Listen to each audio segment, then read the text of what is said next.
I'd like to start with the Board of Education meeting for Monday, March 13th, 2023. I'd like to now convene the regular business meeting of the Plainville Board of Education. Crystal, would you please lead us in the Pledge of Allegiance?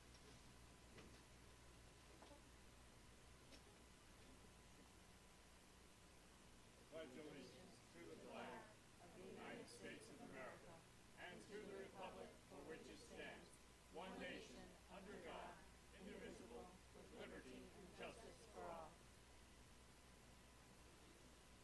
Thank you. We're going to start with special presentations.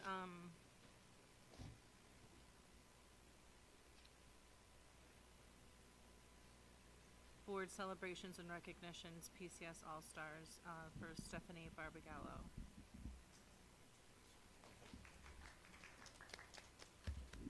First, I'd like to take a moment to thank our Board of Education members. This is Board of Education Appreciation Month.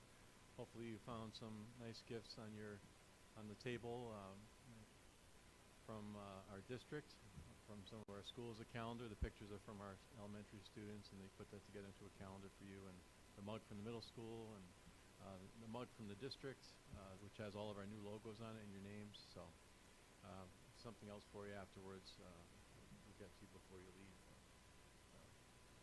A shirt for you with the new logos on it too. So I'll sort through that afterwards and make sure we get you the right size you like. So I just want to thank you for all of your commitment to the Board of Education, all that you do. It's a volunteer position, and it's a lot of hours, a lot of work. We just finished a curriculum meeting before this, starting at 5:30, and there's a lot of those subcommittee meetings, so it's not just a 1 hour a month, right, that someone sold you on when they got you to run for the board. So I do want to thank our board for all their support to the work we're doing across the district and to me personally. So thank you. At this time, I'm going to transition to our PCS All-Star Award, and I'm really excited to award this former student of mine, Stephanie Barbagallo, who's now one of our high school counselors and doing a tremendous job. So Stephanie was actually nominated by two different individuals, both colleagues of hers from the counseling department. Onetta Lamont Onetta Lamont's daughter's birthday is today, so she had to be at her daughter's birthday party, so she's not here to read what she had written. I will read that for her, and we have Casey Stewart, who is here, who nominated her, and I'm sorry, my back is turned to you. I still haven't figured out the best way to do this, but.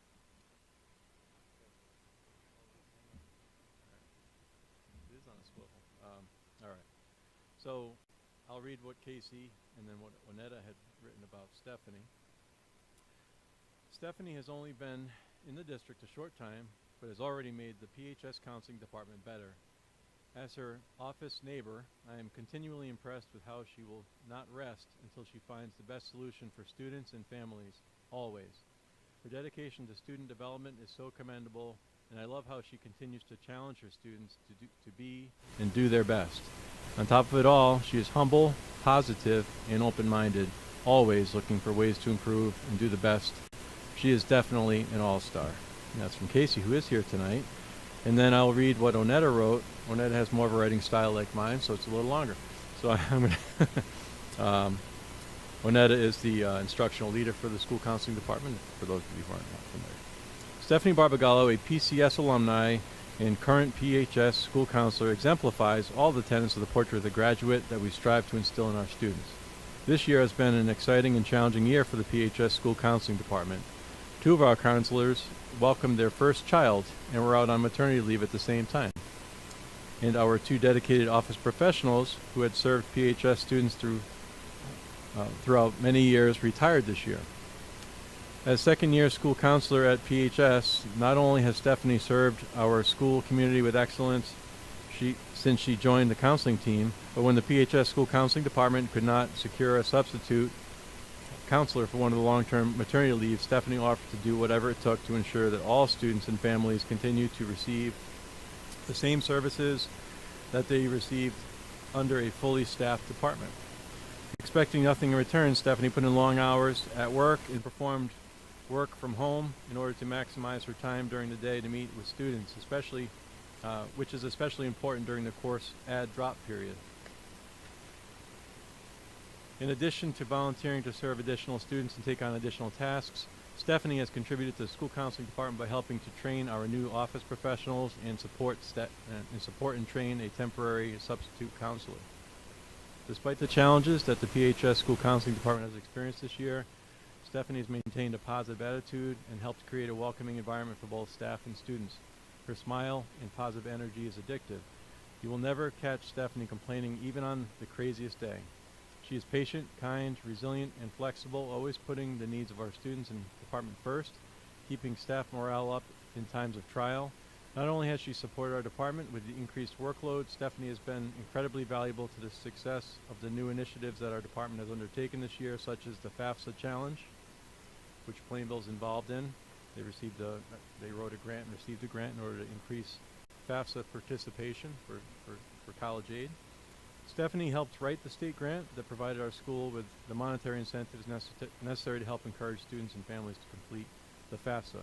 Her innovative ideas contributed to the department's success in hosting our first ever FAFSA and food night, where financial aid representatives from Wesleyan, Yukon, and Tunxus provided individual assistance to many PHS families with the completion of the FAFSA form.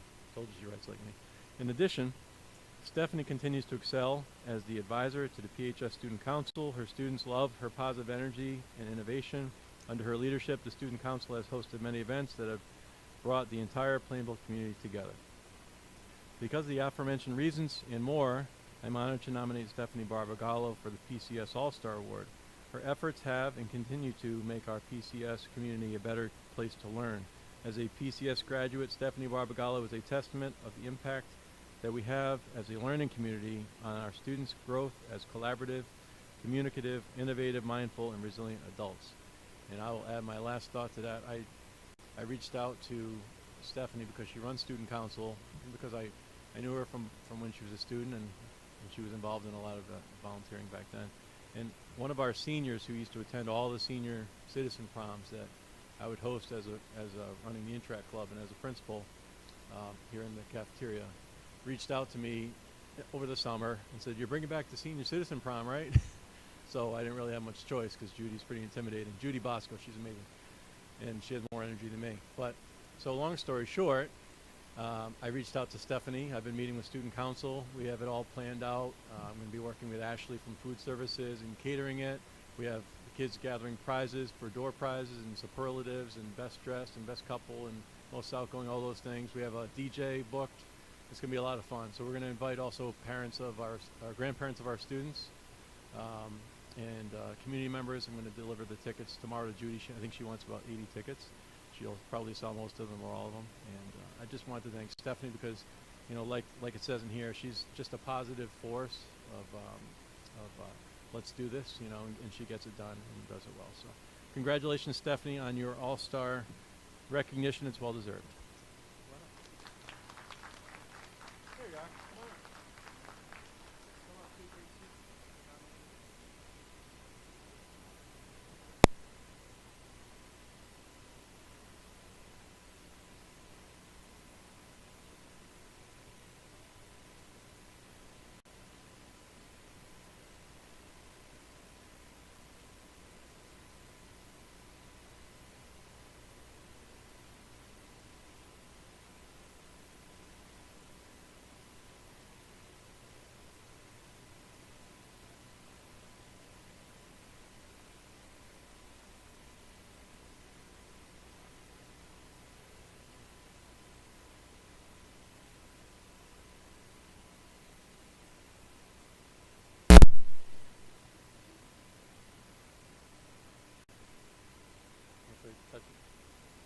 Okay. So Don Harris from CAVE was not able to be here tonight.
It gives me great pleasure. No.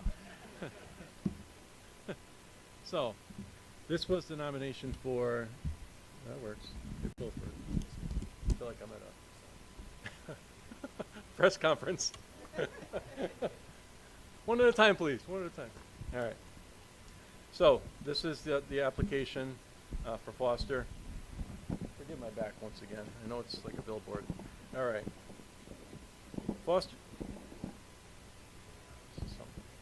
White is the true definition of the Plainville Community Schools mantra: inspire, prepare, and engage, demonstrating these actions in all aspects of his life. Further, Foster personifies our school district's portrait of the graduate tenets, being communicative, resilient, mindful, innovative, and collaborative, truly supporting students' teaching and learning in every connection he has with our school district, community, and the greater community. Foster White is a special human being, a wonderful father and family man who has volunteered in the Plainville Community School District for over a decade. In addition, that's on the board, in addition to volunteering in the greater Plainville community and serving others for over 40 years. Everyone in the Plainville community knows Foster, respects him for his kindness, volunteerism, and generosity of his time and talent that he shares so readily. Foster spends his time building community relationships and programs that benefit young and old alike. He empowers students in the school district, opens his home to exchange students, and fosters the joy of reading with elementary students as they volunteer in our Reading Partners program. He's also been a volunteer mentor in Plainville Community Schools for over 10 years and is currently matched with a high school student. Foster has volunteered in many youth-based organizations, including the Plainville Youth Theater, where he served for 31 years as a producer of dozens of youth theater productions. He's also a member of the board of directors for the Plainville Choral Society, the Wheeler Regional YMCA, and the Elizabeth Norton Trust Fund. His commitment to his community is so inspiring, and he definitely has a strong work ethic. He has opened up many opportunities for others to soar and feel empowered. For example, Foster currently mentors a high school student, one of many over 10 years, and he has strived to connect and support him through these past challenging years. He has consistently reached out to make sure his student mentee was thriving, even as the world shut down due to the pandemic.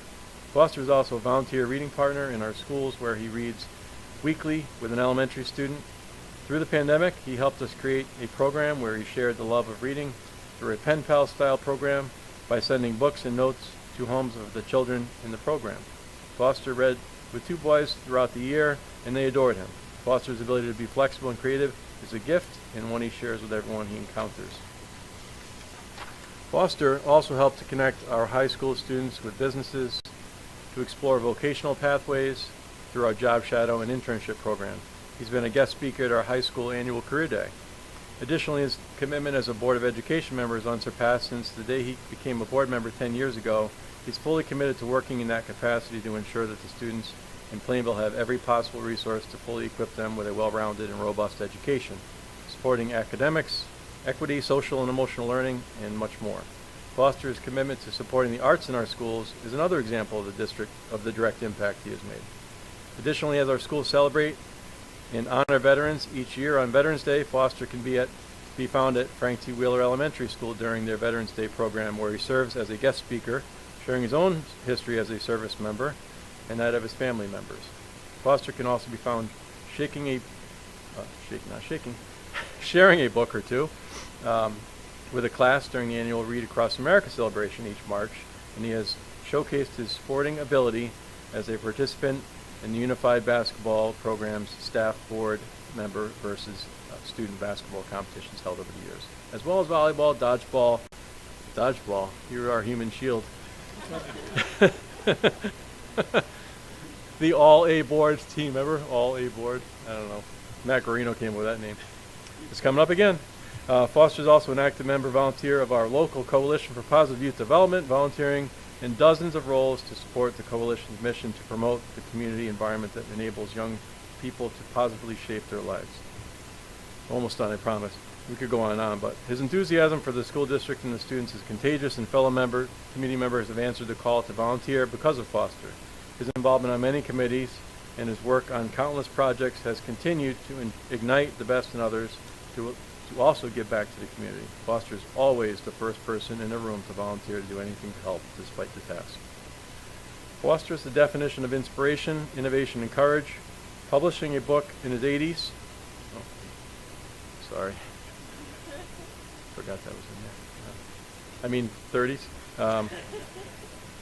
Taking up running in his 60s and giving 150% of himself to so many organizations is in some ways incomprehensible, but in all ways profoundly inspirational, innovative, and courageous. While we could easily be sitting back and relaxing, while he could easily be sitting back and relaxing through his retirement years, he has chosen to do the opposite and make hundreds, if not thousands of lives better by his stewardship. In my opinion, based on direct involvement and observation over the 12 years I've known him, is that Foster White is an unequaled and absolute model of service, commitment, and care for his community.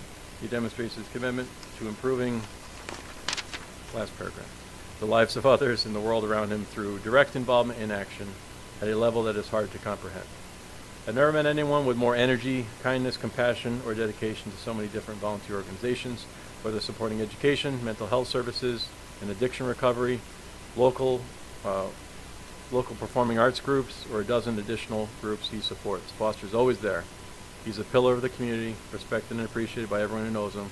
I know of no one who comes even close to the caliber represented by Foster White and the gifts of time, effort, and support that he has shared with so many for so many years. We're truly fortunate to have Foster in our community and in our lives. So, just a few organizations Foster's been involved in besides our school. His Global Initiatives Committee with Greater Hartford YMCA, Plainville Regional YMCA, the Farrell Treatment Center, Bishop's Fund for Children, Church of Our Savior, Plainville Youth Theater Group, Plainville Choral Society, Plainville Coalition for Positive Youth Development, and Elizabeth Norton Trust.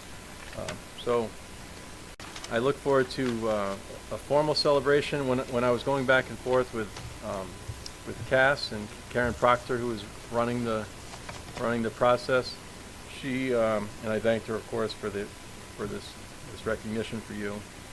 She said, "You're a runaway candidate, just off the charts amazing." Those are her words about you. So there wasn't even there was no contest, Foster. And she said, she went on to say, you're the exemplar of what a distinguished friend of education is. It's because of selfless and generous people like him that we have this award. So she's really happy to celebrate you, and we look forward to doing that at the showcase in a more formal fashion. So congratulations. We do have a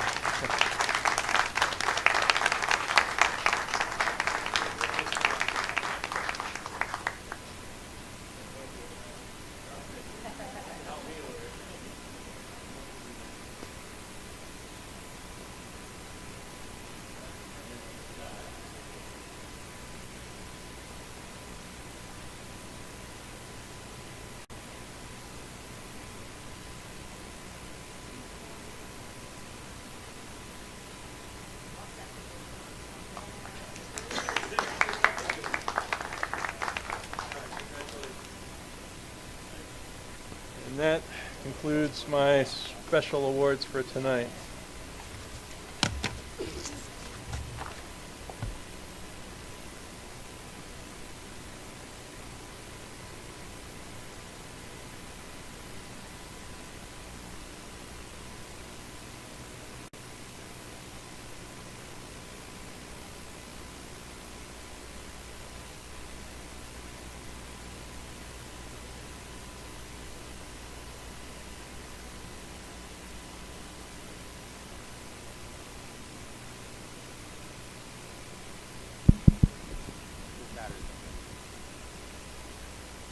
The batteries went dead.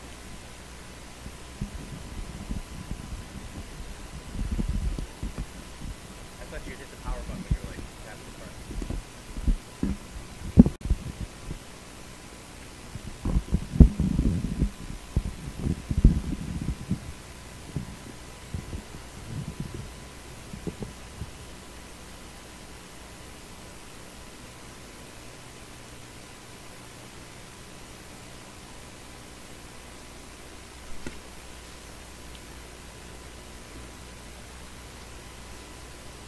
Okay, we're going to move on to approval of minutes.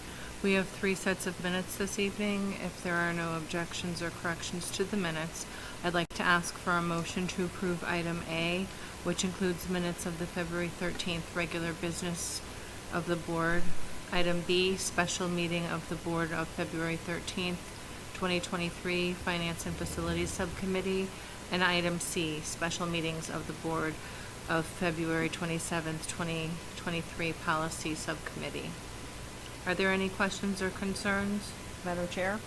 Yes. There is just a minor correction for the regular minutes, please.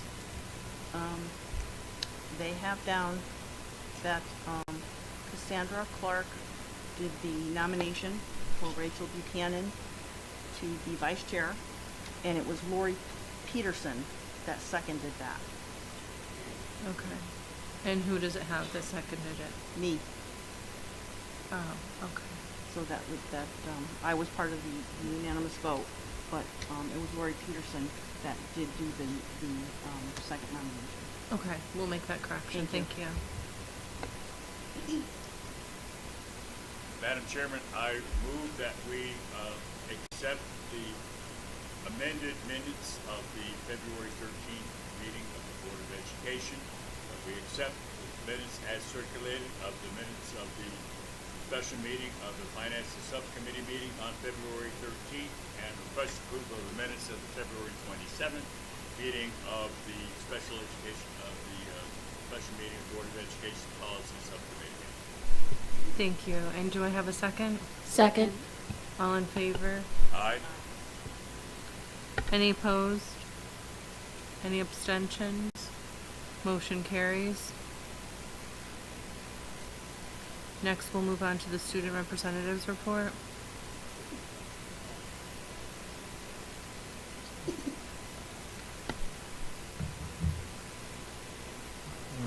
Good evening, all. Students have currently hunkered down and are busy with quarter 3 well underway. Course selection has just finished up its very first stages, and counselors are currently conducting meetings with students individually to finalize course requests before schedules are actually constructed later in the spring-summer period. Students are currently also preparing for upcoming tests such as the SAT and APs, with college selections and tours also beginning as spring approaches.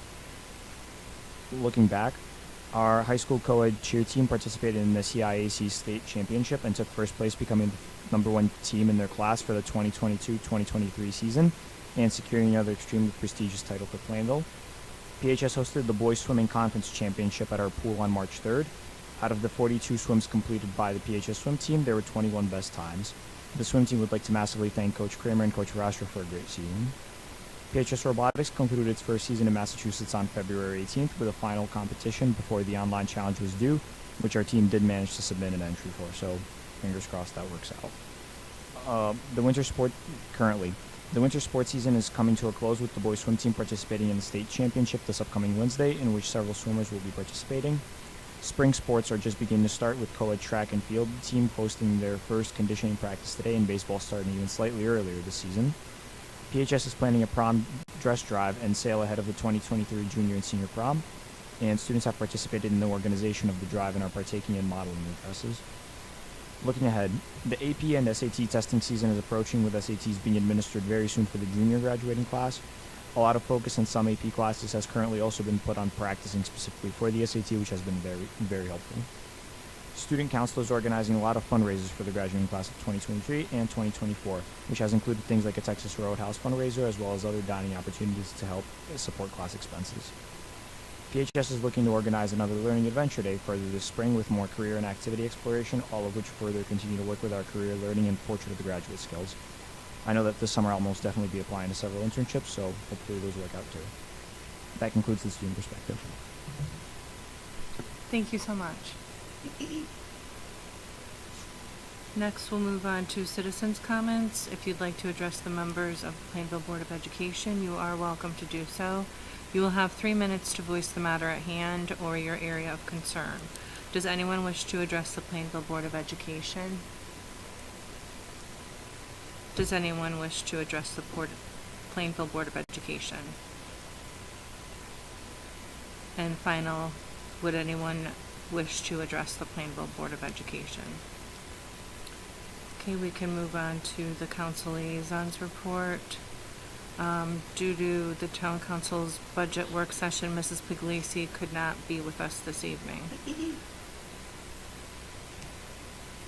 And we can move forward to the superintendent's report. Thank you, Madam Chair. There is quite a bit in my report tonight. I'm going to try to move through it as quickly as I can and summarize where I can and provide the backup materials for some of the items. I did want, as item A, the superintendent update, I wanted to update the Board of Education on our current budget status, as well as how that fits into the town perspective on the budget. As you know, I presented the budget last Monday night at the town council meeting, and then there was a public hearing on the budget on Thursday, at which only board member Laura spoke for public comments. But it was so far the process has been smooth. This Wednesday we'll have our workshop for the board between myself and the town council, answering questions from the council about the Board of Education budget. No, of course I'll bring Mr. Adlerstein with me as well. Yep, he enjoys that. So, Mr. Ross, thank you for bringing up the quick financial update. First I'd like to give an MSP facility update on where that stands, because we also had meetings regarding the middle school. Since our last Board of Education meeting, I did have the, if you could go, yes, that's right, thank you. Just some notes and assumptions about the middle school. As those who have been following this situation are aware, we had gone through the process of preparing the application for Renovate Like New and submit, with the hopes of submitting it by last June, this past June of 2022. That was voted down by a vote of 4-3 by the council, so it did not go forward for referendum. At that point, there was discussion about, by some members of the council had asked about a potential for a smaller bond in order to cover some of the most critical projects. We engaged with CSG to have some discussions there. Construction Solutions Group, Mr. Adlerstein and I have been meeting with the town manager and assistant town manager, our facilities technology team, and discussing, looking at the cost estimate for the full renovation project and determining what are the most critical projects within that, and then trying to figure out the best way to get as much done as we possibly can, and being as transparent as we can about the costs and costs, opportunities, and negative side effects, if you will, of taking different approaches, ramifications. So just reading from here with notes and assumptions, we used the costs from the May cost estimate. Costs have obviously changed. I did speak with Mark Gorilli from CSG, and we would have to redo the cost estimate for either a smaller project proposal or for another, if we were to go about a full workup for renovation. Either way, you'd have to have updated costs before any kind of a referendum. The direct cost plus contingency, escalation, and design and other indirect costs are included in that, just as it was for the renovation cost estimation. The costs of the maintenance plan are definitely different, but we believe that using the approximations are, it's a close estimate to what it would be. If anything, would be a little bit too low. The next step is hiring professionals for planning and designing in support of this effort. And then just to recap, I did speak with the state, the town manager and I. At my recommendation, we set up a meeting with the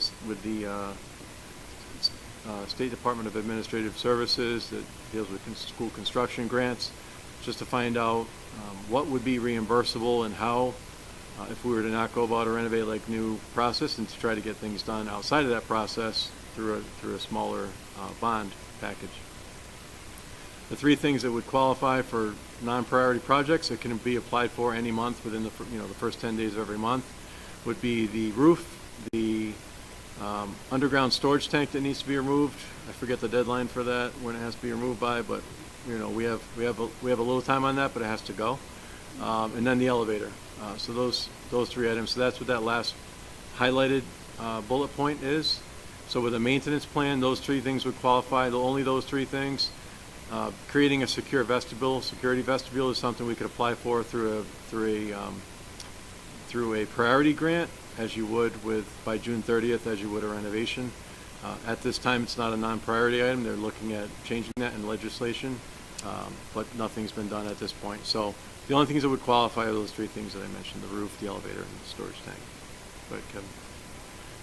So the discussion was around, what could we get done for about a $10 million investment, with some flexibility from what we're hearing from the town manager, perhaps some flexibility if it's a matter of, getting some really critical things done. So Sam Adlerstein, working with Steve Bussell and Mike Smith and Kevin Ross, who we all met together afterwards after they spent some time looking at really what's the most critical that needs to be done in order, within a $10 million package, knowing that the reimbursements, now knowing that what could be reimbursed at 65.71%. Those three items would be reimbursed at the full 65.71, regardless of the student population of the building, which is a factor for a renovation grant. It's not a factor for the non-priority projects, so just factoring in about a $14,613,282. I should just read it in front of me so I can, no, it's not any better. There it is. My eyes aren't as good as they used to be, especially this hour. $232. That would cover a number of really high priority projects that we've identified. When you take the reimbursement out, it'd be closer to $11 million, $10,948,022. So this is considering cost constraint, potential for failure, opportunity for state reimbursement, and then project efficiencies, items that should be done together. So air handlers on the roof, there's 14 of them, along with doing the roof, so you're not doing them in piecemeal. Voiding the warranty by doing the air handlers after the roof has been done. You'd be voiding, according to state, you would void the warranty on the roof by doing it that way. So a lot of factors to consider when you're trying to take on projects in a singleton approach. You go to the next slide. This just shows you. So that was one approach we were looking at. I may, so the pressing needs compared to 10 or $11 million. The cost of addressing the most pressing facility needs at MSP is estimated at closer to $34,264,103 compared to the $14 million that was on that last slide, including the reimbursement for the roof, the elevator, and the underground storage tank. And that was what was presented to council. So this would address all of the end of life building issues. So $34,200,000, or the $14.8 million would address, the greatest priority items that are most likely to fail that are past their usable life. So, Mr. Adlerstein, feel free to jump in and add some insight as well. I'm happy to, if I'm not covering anything, because I know we've talked about this a lot. So, just looking at direct costs, the direct cost is that second column over, so you have the categories. As soon as possible. We looked at 3 different categories when our team met. We looked at as soon as possible, like really needs to get done. Could be delayed some, but it still needs to get done in the next several years. And then only things you would only do if it was a renovate like new. Things that are more that you wouldn't do unless you're getting the full, the renovate like new reimbursement. So when you combine the things that are as soon as possible or could be delayed some but need to get done, just the things that need to be done as soon as possible are the $34,264,000. Some of those other items really should be done in the next 5 to 10 years. So it just gives you a picture of, what would get done. If you do the maintenance plan for the $14 million minus the reimbursement for those projects, it's only accomplishing about 25% of the project that we'd want to get of a renovate like new project. Just gives you some perspective on those just 203 items that were categorized. Did I miss? Go ahead, Sam. I just want to make sure it's clear to folks. On February 21st, Steve presented to the council, and that discussion, and the question was, what could be accomplished with $10 million of local funding? So that was the previous slide, and that's what was presented to council. And that meeting ended with, well, that doesn't take care of all the immediate issues. You're still going to have to address mechanical failures and other issues over the next several years. What would that be? And that's what this slide answers. This slide answers, well, if you really wanted to address all the mechanical issues, not upgrade the building, but just address failures and mechanical issues, that would be $34 million. So it's an important piece of the puzzle to understand what the building needs. Thanks, Sam. On the next slide, this just breaks out the local and state funding for the two different options. For a full renovation, the state funding estimate would be about $34,300,000. For the maintenance plan, it would be about $5,000. So that, as Sam said, the $34,264,000 are really mostly mechanical and school systems that would need to be done, and planned out over the next several years. So it just speaks to the value in doing a renovation, because you get that reimbursement rate. Okay. You want to- Go ahead. So this slide, the local cost column on this slide is the most important, and what it shows is, given the assumptions and relying on our internal folks, Steve Bussell and Mike Smith, going through the cost estimate, it would cost less local money to do the Renovate Like New project than it would to maintain as we go. Right. Thank you, Sam. So that's just an update on where we stand. Actually, you can go to the next slide. So on the only other piece that you are not aware of is that Sam and I met with the town manager, assistant manager, and we talked about the need for a discussion. The last I talked with Michael Paulus, he was trying to set that up for Monday, March 20th, because this week's all budget workshops all week. So he's trying to set up a meeting that would be my understanding as a board would be, obviously invited, definitely welcome to attend. It would be an open meeting. They wouldn't have public comments, my understanding, but it would be open to the public for a discussion about kind of what we just shared here, what we've been talking about, and trying to plan this out in the best way possible. All right, just so everybody has all the information they need in order to make the best informed decision. So that's the next step that I'm aware of, and I have not heard if that meeting has been able to be set up yet, but I'm hoping it is. I just wanted to give you a quick recap on the budget. We can go ahead to the next slide. And I'll ask Sam to jump in here because he can dissect this better. This is basically the makeup of the town manager's budget that includes the Board of Education budget. Sam, can you give a 30-second summary of this? Yeah, I can, because you've already seen this. This was from your last workshop, and we went through. It shows how the Board of Ed budget fits into the town budget as a whole. It's important for you to understand how you fit in, so you understand the impact of the Board of Ed on the overall budget as well, all the way down to the mill rate.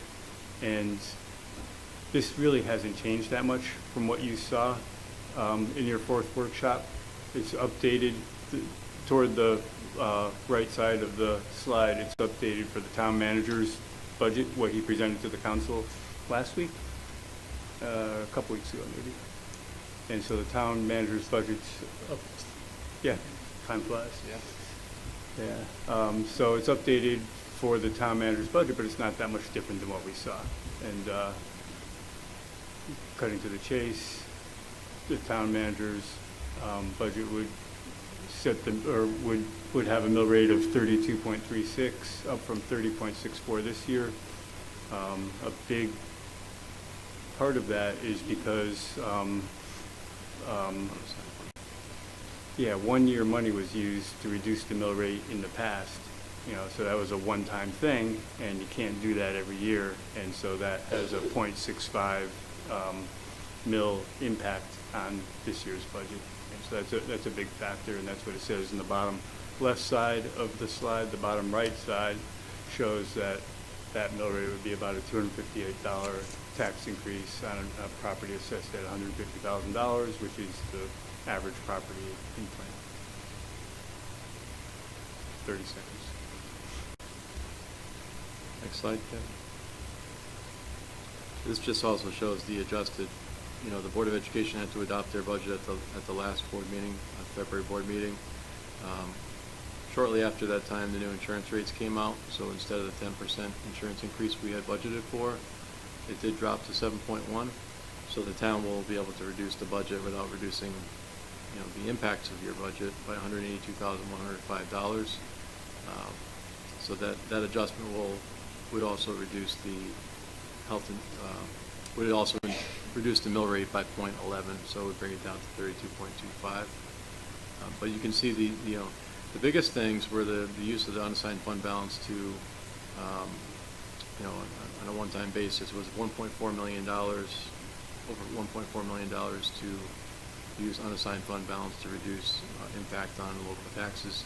Last year, the town manager has budgeted for $600,000 this year, so that's a reduction of $824,500. So that's about a half a mil. It is a half a mil. And then funding of capital. In the last year, there was only about $7,000 of the capital plan that was funded in the budget. The rest was paid out of the unassigned fund balance. So this year, it's proposed to be $75,000, which is an increase of $67,150. So it just gives you kind of the numbers behind the mill rate and how things come into play. Anything else on that one, Sam? Just at the bottom, it shows you the value of a mill is $1,637,589, the bottom right. So a half mill, $818,795. So if you were to reduce the budget by $100,000, it would reduce the mill rate by 0.06. So that's just an example of how much a mill is. We'll see what happens with the budget deliberations over the next few weeks, but it's just good to have a perspective on how it all fits together. On the next slide, you'll see a line graph of the historical mill rate in town. As you can see, last year it was reduced by over 11%, using fund balance to reduce the impact of the budget on taxes.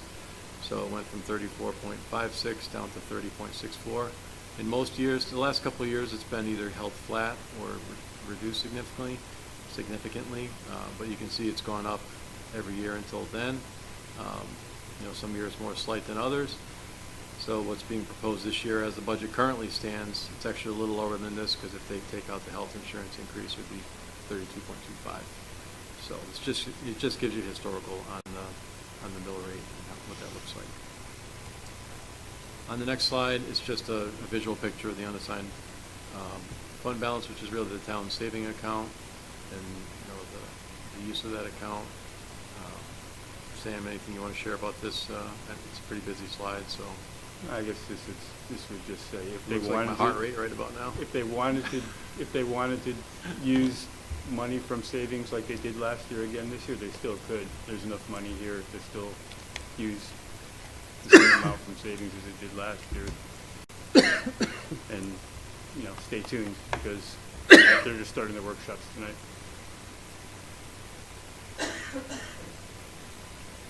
Sorry, water went down the wrong way.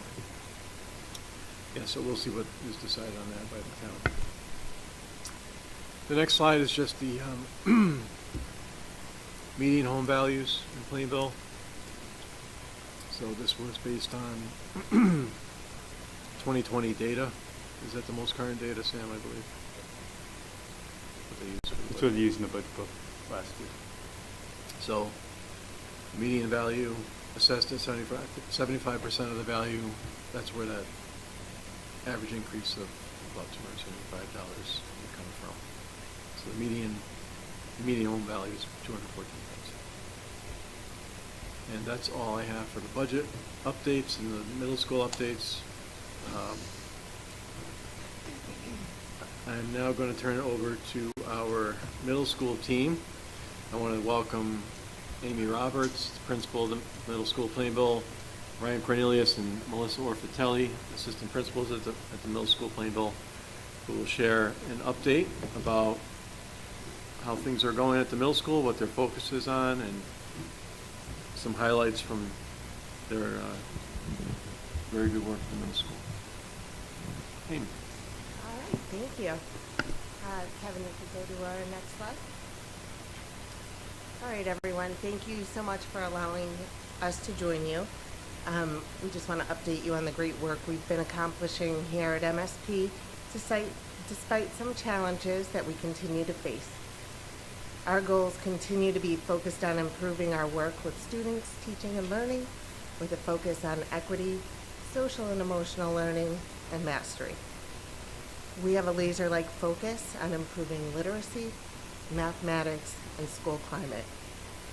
We have really just amazing and resilient teachers, tutors, paraprofessionals, school counselors, psychologists, and other support staff that put in the extra time and effort needed to lead these improvements. And make sure that every student leaves MSP ready for high school with some experiences to help get them on a pathway to career or college readiness. Next slide. Okay.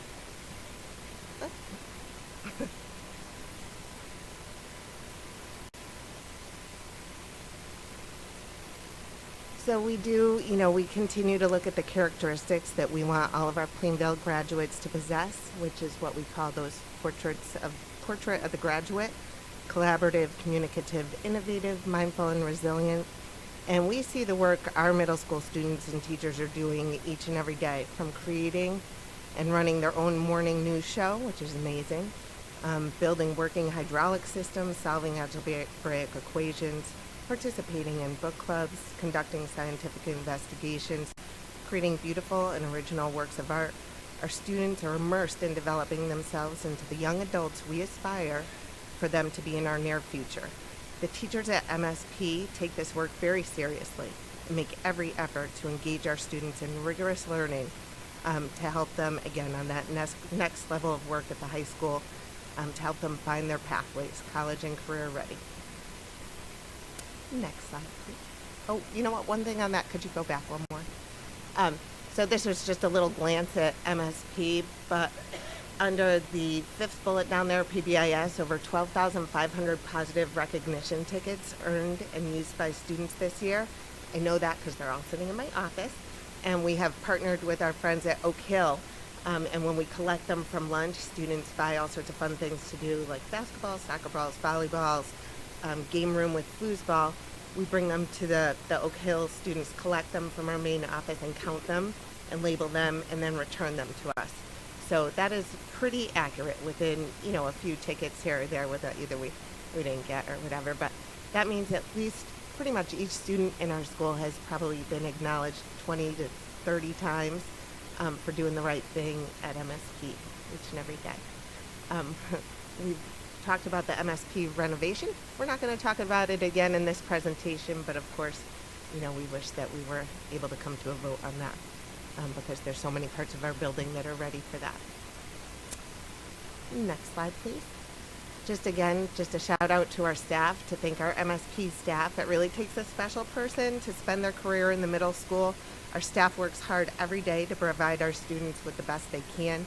They go out of their way to make students feel welcome, to embrace the fun of working with this age group, and they're never afraid to put themselves out there because sometimes you have to with this age group. They have patience, ingenuity, just the effort that they put in is second to none. We could not present anything here without our team of teachers, staff, secretaries, support staff. We have a few more slides. Next slide, please,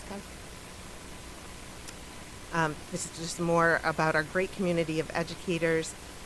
We really want to make learning fun and help our students to be collaborative, communicative, innovative, mindful, and resilient. Next slide, please. We want to take another second to thank our support staff. They are the backbone of our school and most often work behind the scenes, so you don't really get to see their work each and every day like you do with our teachers and administrators. But in light of our recent tragedy, the loss of a young life at MSP, we just see the importance and their value more than ever. And we just really appreciate them and all that they do for us and our students each and every day at MSP. So on to the good stuff. Next slide, please. Changes at MSP. So last year, Mr. Cornelius, Mr. Orfatelli, and I took notes throughout our first year as a new administrative team. We noted what was good, what was working, what was outstanding, what needed improvement. We met with teachers, formed committees, and finally got to work last summer to implement changes we thought could improve MSP in each of our goal areas. Improving our work with students, teaching and learning, again with that focus on equity, social and emotional learning and mastery, and laser-like focus, literacy, math, and school climate. Next slide, please. One of the very visible changes that we made was to our schedule. We moved enrichment to the beginning of the day. We lined up our schedules across the grades to help with coverage, but with enrichment, it also gave our teachers a more academic focus during enrichment. It helped our tutors and teachers that wanted to give extra help and help students to come to school knowing that they had a little bit of time to get that homework done, but at the end of the day, they needed to be prepared and go home and take care of their homework.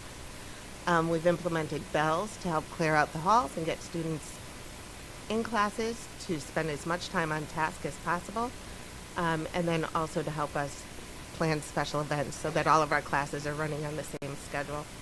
We do have a rotating schedule in 6, 7, and now 8 due to our world language problems, which gives students extra time with their academic teachers every single day, an extra 45 minutes, and that rotates throughout the week.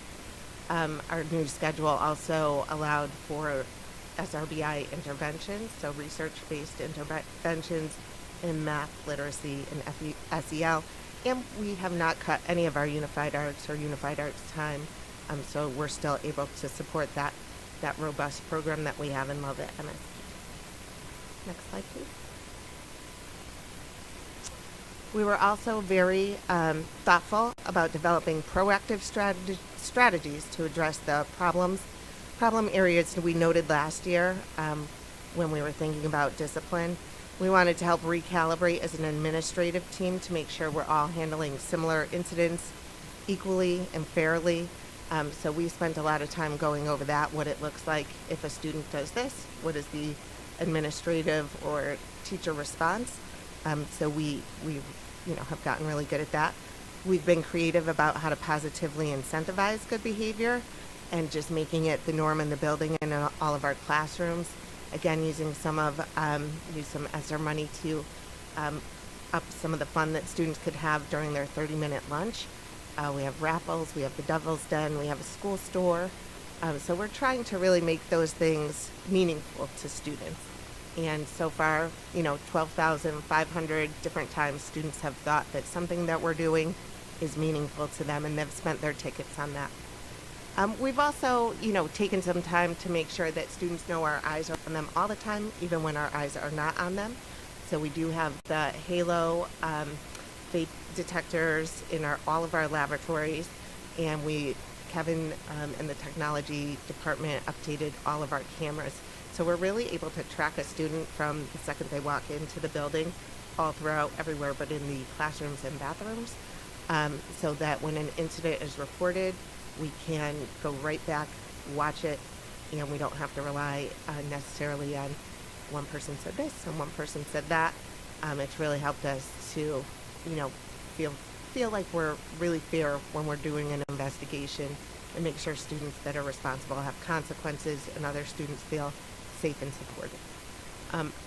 You will see, I believe it's on the next slide here. Oh, not yet. That some of our discipline numbers have gone up, and I will go through that when we get to that slide. But, some of that is really that we are trying to hold our students accountable and ask teachers to report more to us so that we could intervene right away and not wait for things to build up. So some numbers are up, but it's mostly for good reasons, and we've also put a lot of proactive things in place, like No Place for Hate, the KIM program, and student council. So, Marketella? Move it down a little bit. Good evening, everyone. So here you can see our Devil's Den, which is what the students voted and named our cafeteria space. Now with the 30-minute lunches, we thought keeping our middle schoolers in the cafeteria at their tables would be a really long 30 minutes. So we had to be creative with student input. So you'll see students outside playing sports, students eating at tables outside together. So those 12,000 tickets can be used to purchase a VIP table for their friends outside. We're working to beautify the space out there to make it feel, upscale and something special to reinforce their positive choices. They use those Express to Success tickets like we talked about, but all students have the opportunity to go outside. So about halfway through, about 15 minutes into lunch, we'll start inviting students outside to gather with their friends. Some are walking. You'll see all of our students engaged, and we've had very few disciplinary referrals. due to the way that we've set up the Devil's Den and the outside opportunities. So you can see one of our students there proudly holding up his Express to Success tickets. We have our staff out there playing basketball. You'll find any of us as administrators out there playing too, even though they're much taller than me, of course, in basketball. And then you can see a group of our students enjoying lunch together. It's such a positive time. So please join us during lunch. It's a lot of fun. We also wanted to give back to our teachers and our staff that we appreciate you. Our school runs because of you. So the staff and teachers named this space our Blue Devil Bistro. We did a quick, I like to call it a peel and stick renovation with some ESSER funds. Me and a few of the office professionals wanted to create a space that our staff can gather. Before it was 2 copiers and a work table. And we said, that message says get right to work. And we wanted to have a space where we can collaborate, get together, check on each other, and support each other after the pandemic. So it was, budget rehab, but we used some ESSER funds to create the space for our staff, and they named it the Blue Devil Bistro. So it is a space you can see us talking over coffee, tea, checking on one another, and having some positive interactions throughout our day. So thank you to our office staff, notably Miss Fisher-Paul and Miss Ryder, for their creativity and partnership with this space. Curriculum Fridays is something we've brought back to the middle school. Linda Van Wagen, our former curriculum director, used to come to the middle school once a month on Fridays and hold curriculum cadres or meetings, so we've brought that back. So one Friday a month, when we're not covering, of course, short staff due to illnesses, we get together, and it's something that I facilitate, and we're grounding ourselves in research-based practices. So we've talked about intervention for meeting our students in need. We've had Christina Kiley and Carissa Zibkowski talk about student behavior, how to handle more student behaviors in the classroom, feel prepared to meet challenging behaviors. We've talked about using data together collaboratively. So here you can see this is a snapshot from our Twitter, some of our 7th grade teachers talking together on one of our Curriculum Fridays. We've also, hearing Steve talk about the communication awards that the district has earned in the Board of Ed, we've also tried to improve communication with the middle school. So we've learned how to use SMORE, just like Steve for our newsletter, and we are looking to improve those each month so that our community can see what we're doing and our school on a day-to-day basis, have all of our upcoming events, important dates. And we also added a curriculum corner component to our newsletter. So we want our parents to be fully informed in what's happening in our curriculum and what's happening in our classrooms by grade level. So please look at our newsletter to see what's happening, special events wise, pictures of our students and teachers doing their amazing things every day, and to really see what our students are learning. We also have revamped our Twitter account, so please follow us at MSPPCS, and there you can see Mr. Cornelius. It's a little dark right now, but he was playing soccer with one of our new students who just moved here from Ghana and brought some 7th graders together to welcome the student in that way. And there's also, he's an action shot right there. I think you're kicking the ball, maybe missing it, I'm not sure. But please check out our Twitter account. We try to post updates weekly so that you can be in the know on what's happening day to day at the middle school. We're so proud. I would just like to, when I talked about the Devil's Den, before I pass it over to Mr. Cornelius, just thank our amazing PTC.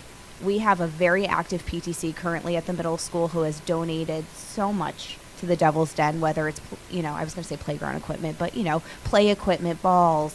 They're always trying to host special events. Our Halloween dance, you've seen pictures. They're so active, and we're really appreciative for our PTC. So I wanted to make sure I mentioned that in here.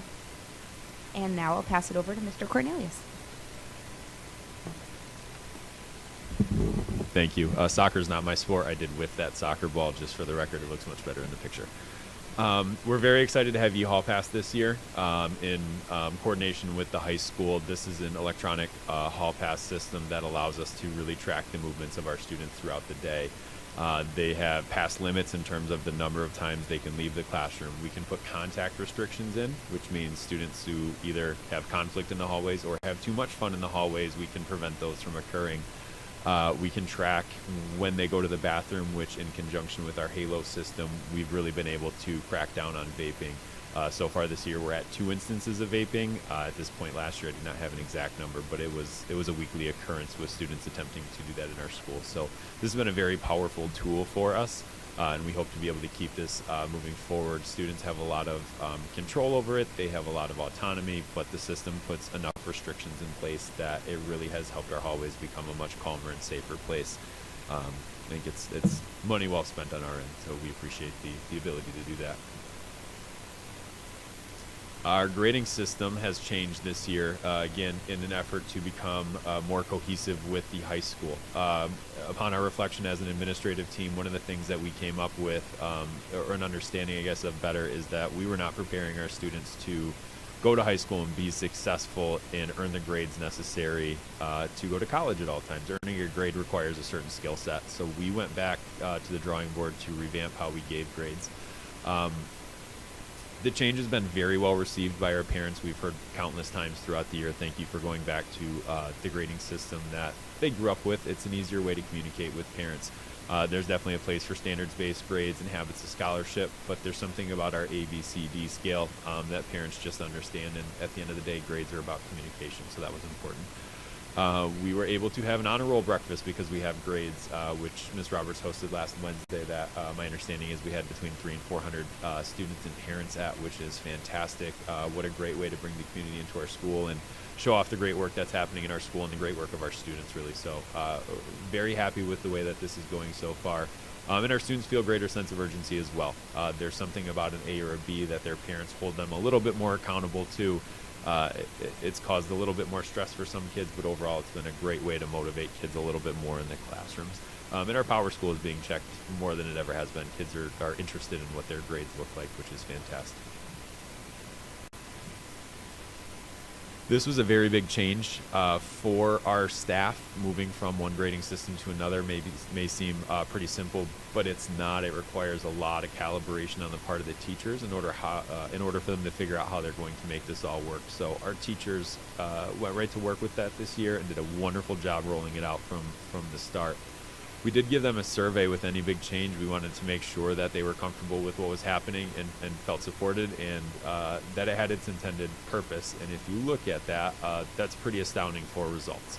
Adequate support with change is a little bit lower than the rest, but pretty much across the board, they felt that the grades themselves were having a positive impact on students, which is absolutely amazing. And again, the policies only go so far.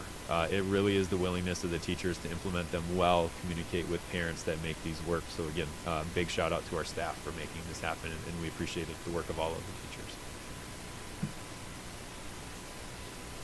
The other goal of our grading update was to triangulate every data point for our students. So for every student in every grade, in every subject, we were now able to triangulate their grade versus their habits of scholarship versus their standard-based grade to get a complete picture of what our students know, don't know, and the habits that they need to improve upon in every subject area. This has been pretty profound as well, and gives us another data point in addition to our standardized testing to keep track of our students, along with the alignment of our department grading policies, so that an A in 6th grade math means the same as an A in 8th grade math. That collaboration has been very important for making this data useful as well as we move forward. And back to Ms. Roberts for our discipline data.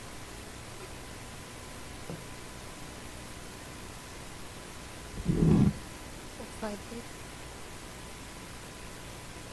All right, so when we look at these behaviors that occur at the middle school, most of them, as you can see, are what we call level 1 behaviors. These are low-level behaviors that are handled by teachers in the classroom with little to no interruption to learning.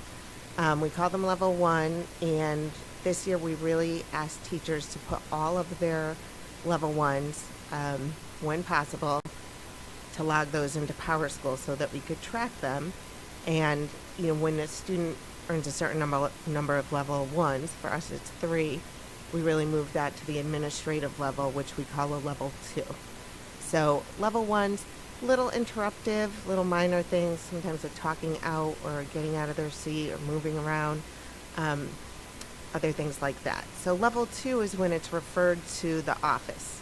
we see these behaviors that are more disruptive, unkind.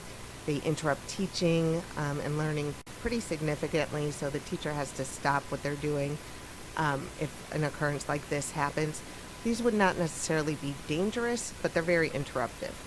Our level 3s, that final level, is the level that earns an ISS, OSS, in-school suspension, out-of-school suspension, or violates one of the Board of Ed policies, such as drugs, bullying, fighting, weapons, etc., harassment, things like that. At this point in the year, you can see that a majority of our behaviors are low level. They occur and are handled in the classroom, but they're certainly more frequent than we would like, so that is something we're working on. Next slide, please. This data lets us look at this in a slightly different way. This was taken at the conclusion of quarter 2 and represents the first half of our year. Our level 3 suspension numbers are high, but the number of students that are actually getting into this level of behavior is small compared to the 544 students in the school. So in 7th grade and 8th grade, you could see in both of those grades, those in-school suspensions were given out to only 14 different students. And in 6th grade, it was 12 different students, even though the number of days of ISS looks higher, 29, 27, and 26. For the out-of-school suspension, there's only one in 6th grade, one student in 7th grade, and 8 students in 8th grade. So you can see that while that happened multiple times, it did not happen to a large number of students. So that's 10 students in the entire school that are raising to the level of an out-of-school suspension. It is higher than we'd like that to be. We never want to send a student home. We want them in school. But sometimes these things happen at that level 3 level. Okay.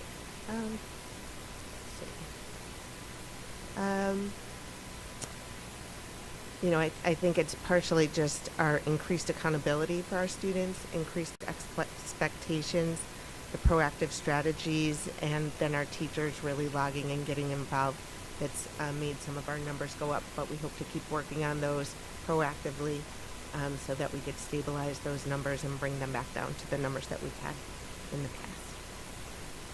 Our next slide here is back to Melissa. Oh, no, go back one.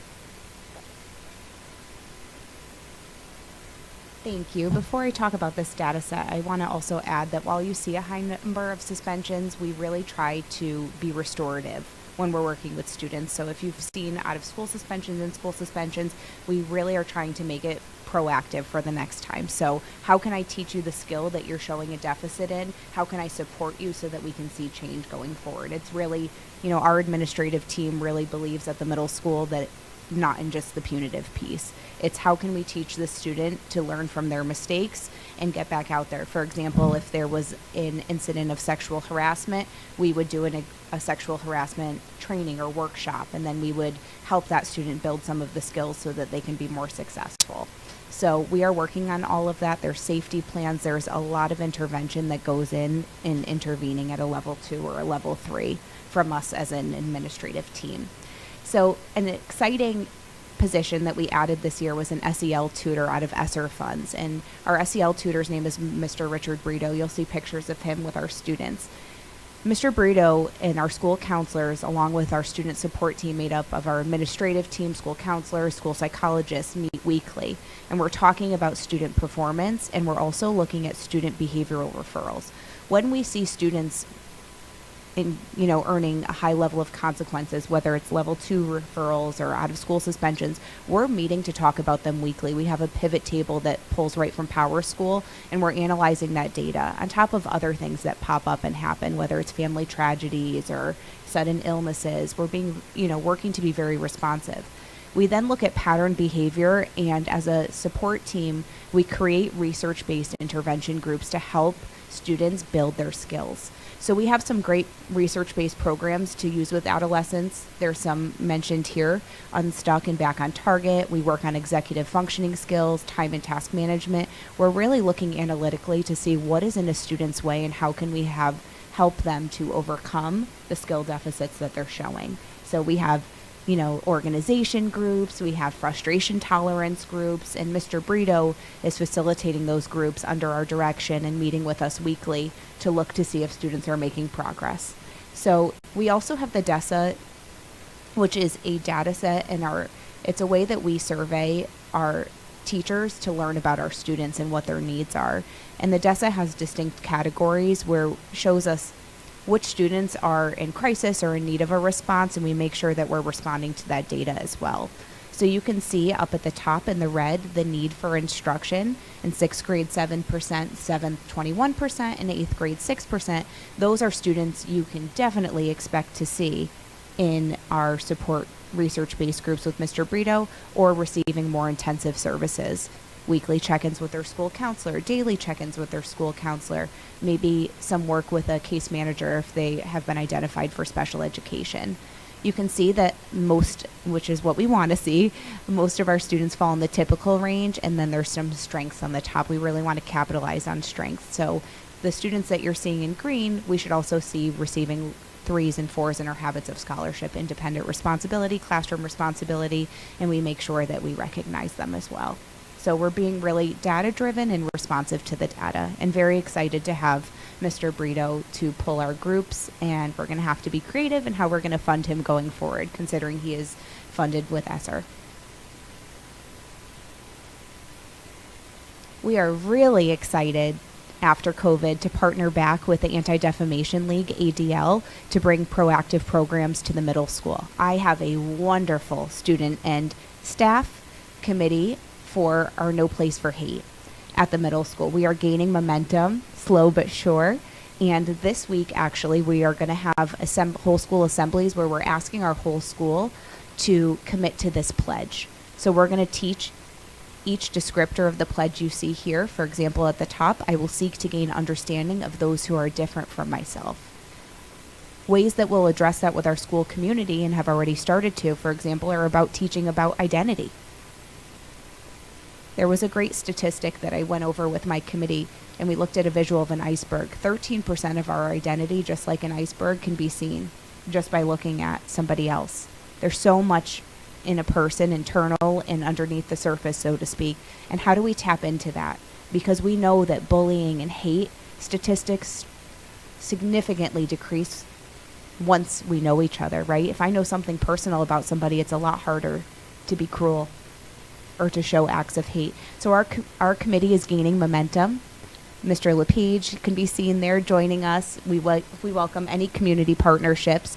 We have our SRO, our school counselors, our student support staff on this committee, and I can't wait to see what we do. I went to visit Gideon Wells in Glastonbury, a school that has been on this journey with No Place for Hate, and got to see how their No Place for Hate committee is implementing this into their school. So we got to learn a lot from a site visit. So this week will be about signing the pledge and then learning about ourselves so that we can have a more positive, loving community at the middle school. I also want to mention the work from Sandy Hook Promise. It starts with hello, and Signs of Suicide are proactive programs that we are continuing to embed into the middle school and to help our students learn prevention and do all of that proactive learning. We also have Kids in the Middle, which started back up with Dana in Youth Services. We're so excited to have that back up and going. It's such a positive experience for our students. So this is an example of some of the proactive work we're doing post-COVID to build our community.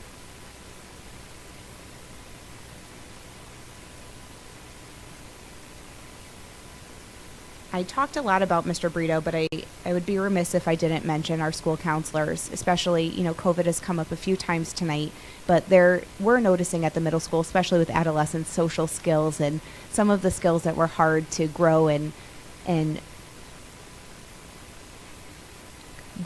foster, during those times of isolation. So our school counselors have been wonderful in meeting the needs of all of our students in response to the DESA data, and you'll see them pulling purposeful groups as well. So I talked about Mr. Brito, but wanted to give a shout out to our school counselors and also our psychologists. And I'm going to pass it back over to Amy. Thank you. Just one more chance to thank our PTC, and also just talk about all the fun things that we've been doing, such as dances, bingo, paint night, which is happening right now. We are missing so that we could be here. Our students that are currently 8th graders missed out on a lot during 5th grade. So we're trying to, incorporate some special events like their end of year picnic that they never got in 5th grade. Mr. LePage is helping us out with that a little bit. We thank you. But also our PTC has just been very active in helping us to celebrate our teachers and our students. And we just want to encourage all our students to be involved. It's a really positive place, for our students to get together. They like to come back to school, which, I don't think they would do if it wasn't a place that they wanted to be. So we have students clamoring. We have right now over 60 students signed up for our after-school volleyball club. So we had to split it into 2 different, sessions and then split it again into different sessions because kids want to be together and play together and be at MSP. Same with our bingo and some of these other creative things. These are the soft skill sets and some of these more creative skill sets that will help students to explore those pathways. And we like to celebrate that, all of those things. The academics, such a fun, honor roll breakfast. There were so many people there. But all of the other pathways and other areas where kids shine, it's really important to us to recognize that and to encourage them in all those different ways. So we're rolling into our last 2 sections here. So that was kind of our overview. And now we have some data on our the specific areas that we really wanted to target for improvement this year, which would be math and literacy. So I'm going to turn it back over to Mr. Cornelius for math. Who doesn't love to talk about data at this hour? I'll make it fairly brief, but I can talk about it all day. Next slide, please, Kev. So these are our 2 goals to start the year. We really wanted to increase our Tier 1. So Tier 1 is essentially the number of kids that are on grade level. We want all of our kids to be Tier 1. Initial testing for this year stated that 25% of our kids were on grade level. Our goal was to grow that by about 10%, which is 55 kids or so. Second goal was to reduce the number of kids in Tier 3, which are the number of kiddos that are 2 or more grade levels below. Initial testing was 37% of our kids fell into that category. We wanted to decrease it by 10%, which is again about 55 kids. So we've made some tremendous progress on that, as we'll look at on the next slide. Curriculum update. So we adopted Desmos last year. We are in full implementation. Students are really enjoying it. Our math classrooms are boisterous, they're loud, they're interactive. It's a pleasure to go in and watch. Teachers have done great work applying the curriculum and really writing the full curriculum this year while teaching it. We'll continue to perfect the implementation, but we're off to a really good start. And our data supports this. We've got a really great start in the first half of the year in our first full year with Desmos. So here are 2 triangles to start our RTI triangle. So on the left is the fall, on the right is our winter. So the goal, Tier 3, was to drop that 10% from 36% to 26%. As you can see that we were able to do that. Tier 2 remained about the same, and Tier 1 actually increased by 12%. So at this point, we are actually exceeding our goal. And this is all based on iReady, which is an adaptive test. So it is not grade level based. It meets students where they are. Based on their given performance. So if you're at a 4th grade level, that's where it starts you, and you kind of climb up as you go. So we're really happy about that, where we are at this point of the year in mathematics. As you see the progress to the typical annual growth down in the bottom right-hand corner of that, the goal at this point in the year is to be at 50%. We're at 67, with some grade levels reaching 100% of that goal already. So we are in fantastic shape to have some wonderful year-end data in math. We're very excited about it. It does not mean that we're stopping. We are definitely going to keep going and see just how high we can push these numbers. Our SRBI program is one that's fairly unique to Plainville. We have an entire teacher dedicated to doing some remediation for our math students. So you see Miss Burns, Miss Schaefer, and Mr. Crenity in those pictures above. So far, this program's been able to assist 126 students, which is pretty remarkable. We're focused on assisting students early in their middle school years, so 6th grade, on some of those concrete foundational skills to make sure that they can be successful throughout their time with us. Mr. Crenity's developed a couple of different cycles. So cycles 1 through 3 are based on number sense. Can you make numbers make sense together? Number 4 is geometry with number sense built in, and 5 is going to be algebra and algebraic thinking when we get to that point in the year. Students that have completed an SRBI cycle continue to make growth after they've left, and maybe most telling is students who are back for their second cycle are excited to be back with Mr. Crinity. It's a classroom that is fun, it's exciting, and I think that's pretty rare for a math classroom. So kudos to that entire team. It's pretty fantastic. This is our SRBI data specifically. I think it's important to kind of tease that out as these are students who are most at risk of falling farther behind. As you can see, we have increased the number of students in tier 1 by 8%, which these are students who starting the year, we had 1 student out of the 126 on grade level. Increase of 10% for tier 2 students, which is about 12 kids, and the number of kids that are 2 or more grade levels below has decreased by 20%, which is awesome. We need to keep going. Just on the last slide, as the progress towards the annual typical growth, the goal is 50% at this point. Within that SRBI program, those kids have hit 82% of their yearly growth at the midpoint in the school year. So those students who are receiving this additional help are making a tremendous amount of growth, and we're putting them in a place to be successful. Oh, excuse me, to be successful. Ms. Orfitelli will do the reading date.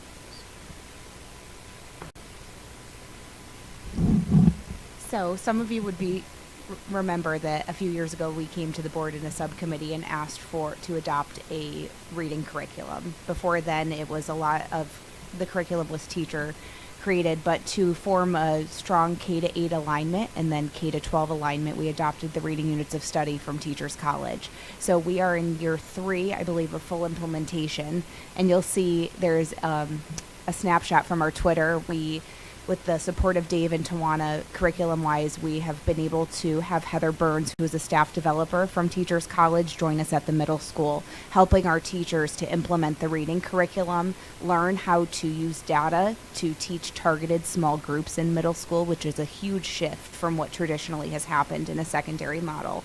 So you can see our students and teachers, if you went into one of our ELA classrooms today, engaging in about a 10-minute mini lesson. The teacher is very explicit in the skill that they're teaching. The students are talking and working amongst themselves to practice the skill, and then you'll see the data driving what happens for the full part of the workshop, especially seeing our students reading for an increased amount of time during the school day.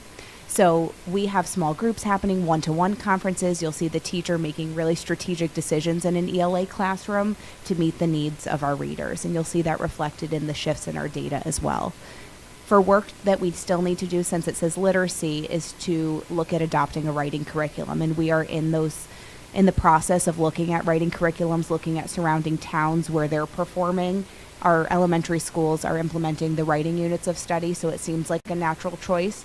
And that's where we're headed. We just want to do our due diligence and our research and make sure we're making the right decision for our students, and that's where the data supports us going curricular-wise. But you'll see literacy, because writing is still happening in our classroom in the units that the teachers have designed in the past.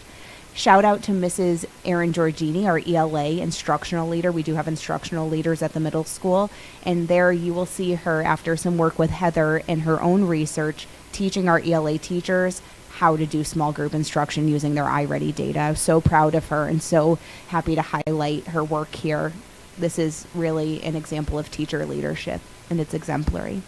Our goal, much like in math, was to improve our students' reading at or above grade level and to reduce the number of students that were significantly behind grade level. So you can see the numbers, about a 10% increase in the tier 1 level and a decrease of 10%. We want to grow our students that are ready to read challenging and rigorous texts. So you will see the data in just a moment. So we have had an increase in 5% in tier 1 students that are reading at or above grade level, determined by iReady. Ryan Cornelius did a great job of explaining iReady. It's a criterion-based diagnostic assessment, because before we had no way to measure proficiency in reading in the secondary level. Elementary students use the benchmark assessment system or the independent reading level assessment to get a proficiency score or Lexile. We needed to be able to measure reading proficiency at the secondary level, and that's where iReady came in after research. So now we are able to say, for students entering our middle school who have been in district or out of district, where are you coming in, where are we meeting you, and how are we going to get you to grade level. So we have a way to continue the data and to make data-informed decisions. You'll see that our tier 3, which is our students reading 2 grade levels or below, have decreased. That's what we want to see. Reading is a little slower, only in that reading is a process and it takes time, the scientific process of the brain, to be able to move through the 5 pillars of literacy. So you'll see that our data is moving in the right direction. Our median score for that point in the year would be 50%, and we're at 78%. We want to see 200%. We want to close the gap, and we want to see our students reading proficiently. And that is our goal, and we are going to keep working really hard to get there. We also have scientific research-based intervention. So much like I described for our social and emotional learners with Mr. Brito, we have Elise Scafuri. Some of you will remember her as our very talented literacy interventionist under my 102, which is the remedial reading certification. We do not have, other than Elise, a regular education reading specialist, but Elise is so talented. Many of you can attest to that. And Donna Giannini, a reading tutor. So Elise and Donna are working with our students that are the most impacted by their proficiency in reading, and they're working with research-based interventions and strategies to make sure our students are making the progress that they need. They're progress monitoring weekly with norm reference assessments, which compare students to their peers of the same age. So we're making sure that we're using objective data and making real-time decisions to move our students along. So you can see exactly what we want to see is there's been a big decrease of our students, 11%, reading 2 or more grade levels below. And it makes sense because you'll see an increase in our tier 2. Those are students reading 1 level below. So we're seeing students move in the right direction. And of course, we want to accelerate the growth and get better and better. We've also been able to add in writing and encoding interventions this year. We've done research. That was an area that was in need of improvement. So we have students that have spelling deficits, students that have processing and language deficits, and we have research-based programming and approaches to address those needs. And I'm very proud of that and proud of my literacy team. So here you'll see snapshots of Mr. Canidi and students receiving math intervention. You'll see Mrs. Scafuri, who I've talked about, holding a guided reading group with students looking at what level are they and how can I accelerate them. Very much believing that students can. Research that we've studied has shown us that students can gain a level of reading in 3 weeks with the right instruction, and we are holding ourselves to that. So you can see a group of 2 students that are working to gain proficiency in their reading there. Social emotional intervention, you'll see Mr. Brito there doing a one-on-one conference with one of his students working on emotion management, frustration tolerance, and you could see it looks like a brochure and a pamphlet somewhere I'd want to be. Our awesome teachers and staff working with our students. We'd also like to celebrate our bilingual education program with Miss Barretto. You can see her there pictured with her students, who is helping us to be even more culturally responsive at the middle school and district-wide. So you'll see some presentations in the bottom left-hand corner on the screen of students sharing different celebrations they have in their native countries. And just the awareness, excitement, and Miss Barretto's wonderful. You'll also see some students in our Connections program. We didn't want to forget our special education services and the amazing students and staff that we have at the middle school and in district. So we wanted to spotlight each of those areas of our school, and we very much believe everyone gets what they need. You need data to show us what a student needs matched with the student that shows up before us, and we're ready to give them exactly what they need, and we have the best people at the middle school to achieve that. And this is the end. Thank you for sticking with us. I'm going to turn it over to Amy. All right, this really is the end. We just wanted to let you know that we are not stopping. So this was, our year to implement a lot of changes and make growth and see what we could implement and really move our students. But we still have work to do. So we are working hard to make this world language program work at MSP. We are already recruiting for next year, and we're not giving up on the world language program. Right now I have 30 students enrolled in the after-school offering for Spanish at this time. There wasn't enough interest in Italian. We've sent out registration for the summer program. I don't have numbers on that yet. And then I do have families that are interested in doing more of a self-guided take the test and see if they could just test into the next level of language, not worrying so much about the credit, that would go along with some of these extra programs. But we are hoping to have that back in full effect for next year, and we do have some leads on candidates already. We're also exploring very introductory additional methods for students to leave with multiple high school credits other than just math and world language. Mr. Lewandowski has been working on that through his Pathways work, and we have quite a few of our teachers on board and looking for different ways to give our students a leg up when they come to high school. We'll continue to work on honing our skills with our SRBI programs and interventions, improve our SEL work to be more proactive, and improve our student behavior. We want to keep working on that and getting better there, as well as our approach with students in need of Tier 2 interventions, that formalized instruction on writing. We do need to get a curriculum in place, and we're starting that exploration now as well. And then finally, just working on our student engagement, branding, all of the things that we've been working with our whole team here, Lynn Davis and the group, to make MSP the best that we could possibly make it. So sorry we were kind of long here, but we had lots to share with you. We appreciate your time, your support, your help, your effort. And if you have any questions or feedback, please just let me know. Thank you for hanging in there. And thank you for the board. Yeah, thank you for being on our board. We appreciate it. Thank you.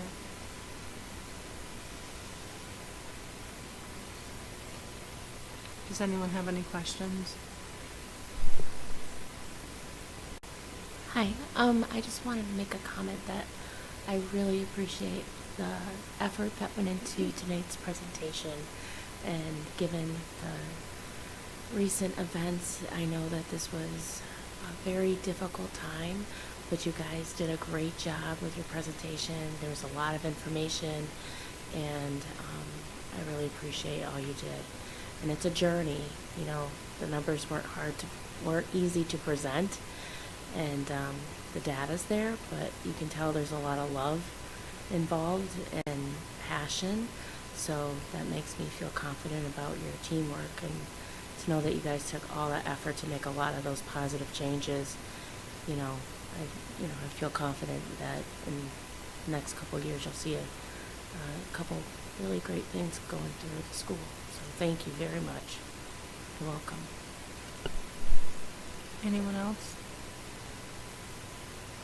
Okay.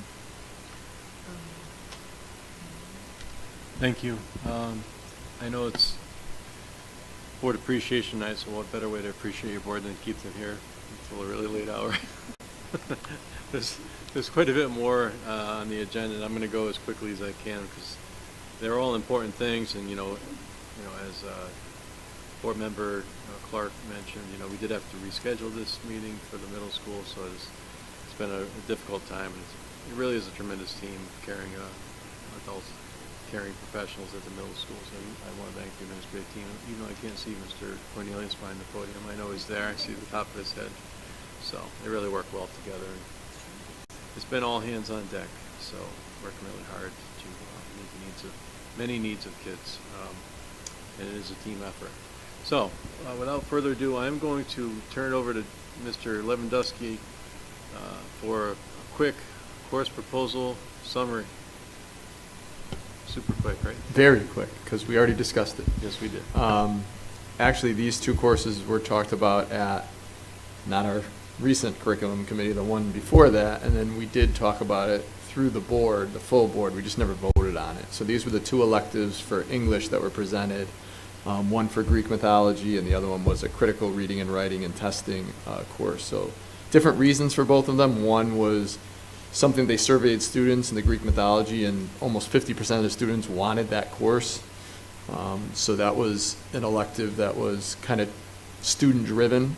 And then the other one was based on not only SAT testing and trying to hone the skills for the SAT test, but also for, we're pushing students to take more rigorous coursework. So even the AP classes, being able to be more proficient as a student in test taking for AP and dual enrollment classes that we offer.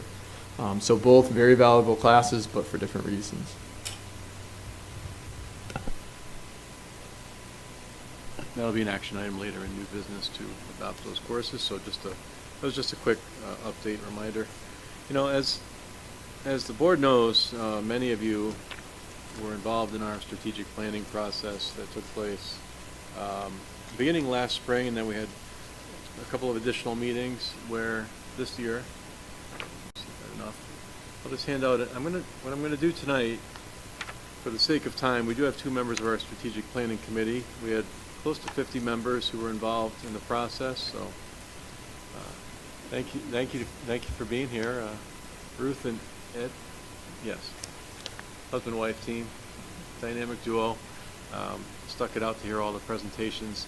And I don't want to shortchange you on a full reading of the strategic planning update, but I'll give you this is going to be posted on the website, and you're also I'll give a summary of what's happened since that last meeting when we had a little Thanksgiving dinner with our committee. So Mr. Ross has it up on the slideshow. Let me just go through quickly. You know, since that time when we agreed on an adopted goal for each of the 5 core areas that were developed in our strategic planning, our strategic plan, I should say, which I'm going to go into, very briefly tonight. Our leadership team, who's been working on the strategic plan and putting that into action, really outlining objectives, actionable, smart objectives, and then tangible projects related to those objectives within each of the 5 areas. We've been doing that behind the scenes, meeting as a group, using the work that came from the strategic planning committee to really guide everything we do that aligns with those goals for each of the 5 areas. So Mr. Ross, if you'll take me to the first area, and I'm just going to go through quickly with what the goal and the objective are, and then I won't read all of the March updates. You'll have those, and I'm going to give a copy of this, hard copy, to the 2 of you while you're here. And I will, as I said, post it on the website just to try to shorten this a little. But for the equity goal, what was agreed upon was Plainville Community Schools will intentionally create an environment where every student and staff member feels valued, where individuals are appreciated and celebrated for their differences, and where barriers to opportunity and achievement are removed. So the objectives under that are intentionally create an environment where students and staff feel valued by ensuring we embed opportunities and celebrations of everyone's unique contributions to PCS. The next objective under that goal was to develop a structured system to more formally acknowledge, educate, and appreciate the differences that make up our diverse PCS community. And then the last objective that was determined was remove any barriers to opportunity and achievement through ongoing audits of district systems and data through our existing leadership and professional learning committee meeting structures. So those are just the objectives that were developed to align with that goal that was agreed upon by the committee. On the next 2 pages, you're going to see a number of updates. So there's page number 1. I'm not going to read through all these because there are too many. And then the next page. These are just the March updates, and this is ongoing work. This is I hate to overuse the word living document, but it's a living document because we're continuing to add to it in alignment with that guiding principle, the guiding goal underneath each of the 5 areas. So the next one was the SEL goal, social and emotional learning. Plainville Community Schools will create an environment that allows students and staff to feel safe, embrace and persevere through challenges, manage emotions, and interact collaboratively and effectively within their local and global communities. Then the objectives that were developed by our subgroup, our leadership team under that goal includes systematically measure staff, student, and community perceptions of safety and security within each of our schools, utilize a clearly defined multi-tiered system of support, MTSS, for social and emotional learning, and implement best practices for ongoing data analysis and use to ensure the effective tiered systems of support. You heard about some of those from our middle school team tonight. Strengthen district capacity to understand adverse childhood experiences and better meet the needs of students with mental health needs and challenges and challenging behaviors that interfere with learning. And then align report cards to portrait. I'm on one slide before. Yeah, align report cards to portrait the graduate and SEL standards to give more feedback, formal feedback about student progress toward SEL standards, and portrait the graduate dimensions. So those are the 4 objectives within the SEL goal from our strategic learning, strategic planning. There are two pages of updates regarding the work that's happened with the SEL work, including some exciting forums for mental health in partnership with the Coalition for Positive Youth Development, our Superintendent Showcase, Mental Health Boulevard, and some forums that are coming up in the future, as well as all the systems and supports and interventions happening in our schools. The next goal is related to mastery. Plainville Community Schools will provide will promote and inspire a love of learning through engaging, relevant, and individualized learning opportunities that ensure each student acquires the skills, competencies, and dispositions necessary to be college and career ready. You saw many examples of that from the middle school and from the high school when they presented back in January. You'll see it from the elementary team when they present next month. But the objectives that were developed in alignment with that goal include design, implement, and assess individualized learning opportunities that ensure each student acquires college and career readiness skills, ensure all students are provided with the opportunity to become proficient in college and career readiness competencies, ensure all students are provided with opportunities to develop the dispositions to be college and career ready, so it's the competencies and the dispositions, those behaviors. Utilize a clearly defined multi-tiered system of support for academics, and implement best practices for ongoing data analysis and use to ensure the effective multi-tiered systems of support. And then finally, communication with stakeholders about the work being done. Part of that is happening, through our school presentations. Again, 2 pages of updates related to that you can go through, and that any viewers at home will be able to go through on the website. We'll post this. Community connection goal. A lot of work being done here. Plainville Community Schools will sustain, enhance, and expand partnerships and promote increased opportunities and mutual benefits for students and community stakeholders. The objectives that were developed that align with that goal: sustain partnerships with families, community, and businesses by ensuring they are mutually beneficial, that partners incur a positive experience, and that they are acknowledged and appreciated for their contributions. Second one is enhance partnerships with families, community, and businesses by broadening collaborative opportunities and strengthening partnership experiences. The third objective is expand partnerships with families, community, and businesses to support student teaching and learning. The fourth is to maximize effective communication with all district stakeholders to strengthen community connections. And then the fifth is to expand PCS marketing efforts to promote a sense of identity and belonging for all PCS stakeholders. You're seeing a lot of that around the district, and that's ongoing. Again, you're going to see 2 pages of March updates that follow in bullet point fashion as we did with all the other ones, the other previous goals. And the final goal of our 5-goal strategic plan developed by the Strategic Planning Committee, built upon by our leadership committee, related to systems and operations goal. Plainville Community Schools will continually improve district systems, operations, and processes to ensure efficiency and effectiveness with openness and transparency. And the objectives within that goal include assess district systems and operations related to school safety at least once annually to determine areas of needed improvement. Based on these assessments, school safety features, resources, and personnel will regularly be improved to ensure the highest degree of physical safety and emergency preparedness is in place across the district. That's on an ongoing basis, but this is a more formal, comprehensive assessment with our new district director of security, safety and security. Second one is design and execute a technology plan to keep technology in the district up to date. I know Kevin Ross, who's operating the systems up there, is always doing that, and he continues to do that, and to take advantage of grants when they come available to update any district systems that need to be done, so that things don't build up over time. You're left with a massive expense. Third one is identify current extracurricular and after-school programs, developing activities which impact students the most. Ensure a process is in place to identify equipment needs and infrastructure for athletic groups and after-school activities. We've been doing a lot there. Sorry for the lowercase there. Hiring process. A hiring process that ensures the district is working to hire a more diverse staff population, which reflects our student population. Implement a grow your own program. So that's, helping to develop staff to move through their educational programs to move up within the system. And we've done quite a bit of that in the district already.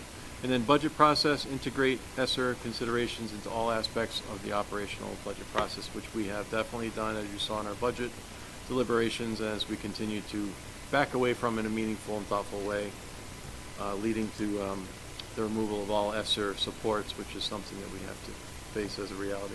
So there's a lot there. I could spend 2 hours just going through all the March updates, but I won't do that. So I'll conclude with that for our strategic planning update. There'll be quarterly updates on the strategic plan. I have another copy if you want to take two. You're more than welcome. You know. Oh, you have to? Okay, great. That's good. He's a good guy. All right. So we're going to move on to the calendar because it is important that I explain this as an action item for later on. The calendar is going to have to change. Thank you for coming today.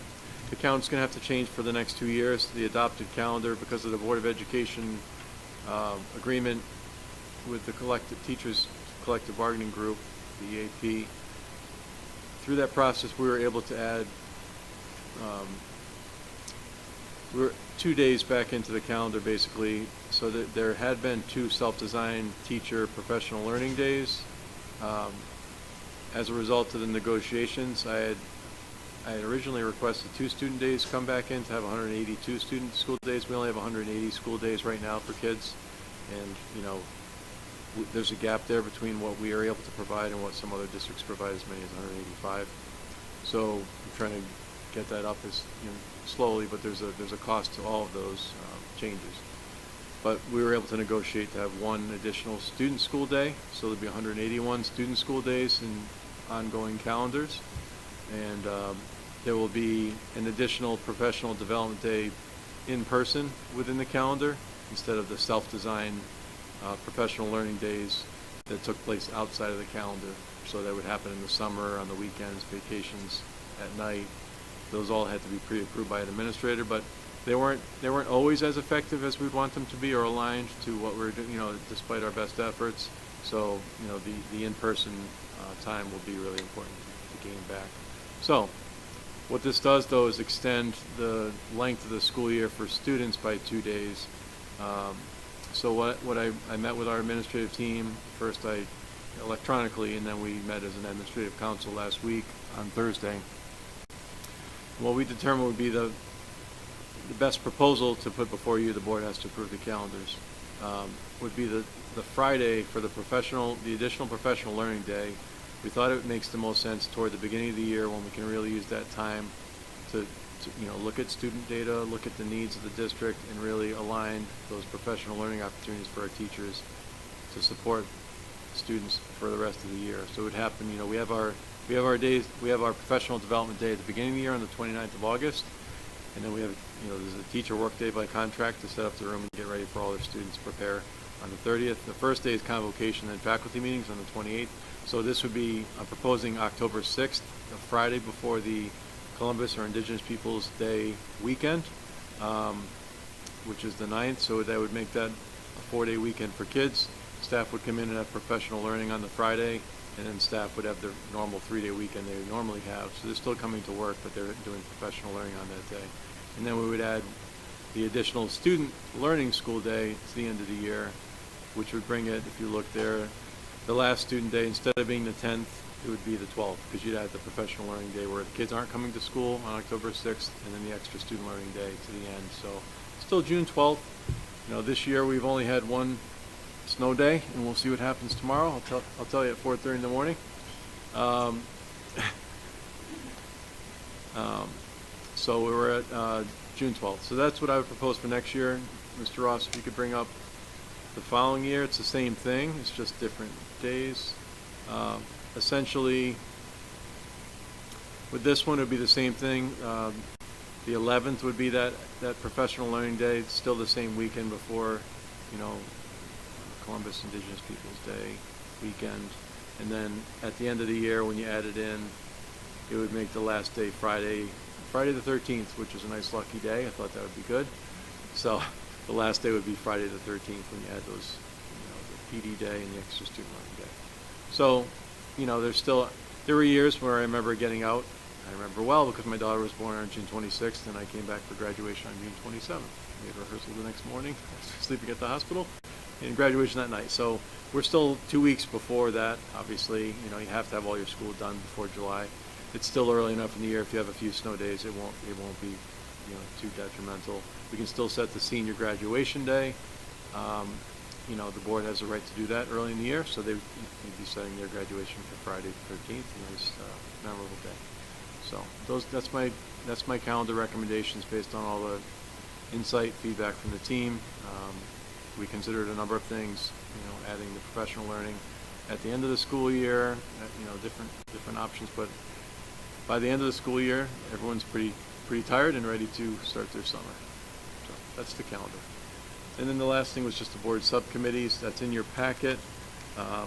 There are some vacancies that I was just making you aware of because of Deb Hardy, you know, leaving the board, retiring from her board service recently, and I know, you know, Vice Chair Buchanan would like to be on some of those committees, and so it'll be an item to just approve later on. You can be on as many committees as you'd like to be on, but we try to have, you know, some representation from the entire board on both. So it's just something to look at later on. That's the end of my very lengthy report, but hopefully it gave you a lot of information on a number of important topics. That's it. Thank you.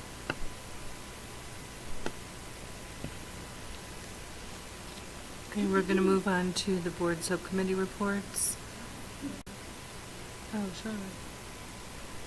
Just, you know, that entire time, you guys are all very apologetic about the length of time that it took to present the information that you presented. But I have watched a lot of board meetings where the information they were presenting was really kind of worthless. And they were spending a lot of time to sit there and listen to a lot of worthless information. But what we heard was a lot of very good information that really gave, and is Amy there? She's, darn it. You know, just really, you could tell her what I said afterwards, you know, a real good picture of what the middle school looks like every day. And even more important than that, I can hear in all three of your voices the amount of passion and the amount of care that you have for what you're doing and the excitement. So that's something really special. And you know, as a board member, I'll sit here all night long if we're talking about stuff like that. So don't hurry on my account.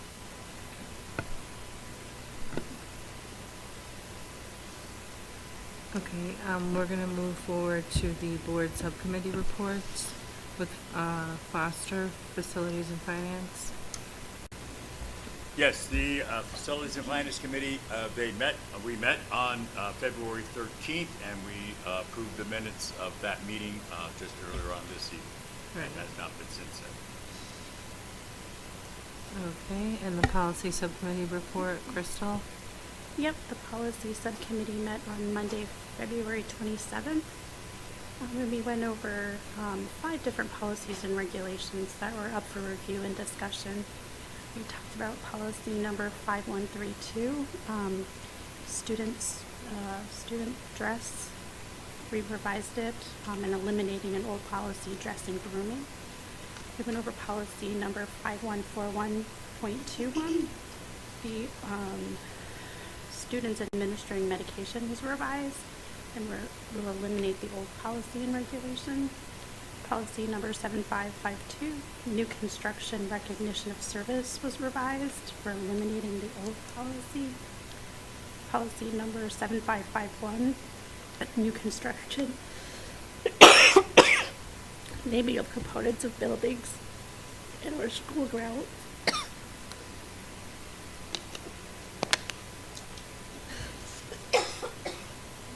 We're revising and eliminating the old policy. And policy number 6172.1 was instruction, equitable identification of gifted and talented students is the new title, and we're going to eliminate old policy, gifted children program. And so those were, today we're going for a first read, I believe, and so you can read about that in the minutes that were approved earlier. Oh, and also during that meeting, we had the opportunity to have Bella Grasso, a senior here at PHS, come in and talk about meetings that PHS students, and were middle school students also part of that? So they got to talk about, she got to talk about what the middle school and high school levels students think about student dress, and we were able to incorporate some of those things into the dress code revision. Great, thank you. Rebecca's not here. Did she give anyone the curriculum subcommittee report? No, okay. Crystal, there's no outreach subcommittee report.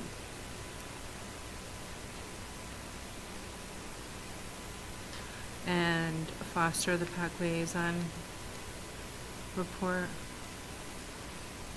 Yes, unfortunately, I did not, was not able to attend the PAC meeting. So I do not have their current financial status. I know that they do have some fundraising events coming up. They already do have on hand enough funds to do their original awards that they do. They are also going to be doing a bottle and can recycling drop-off on April 22nd.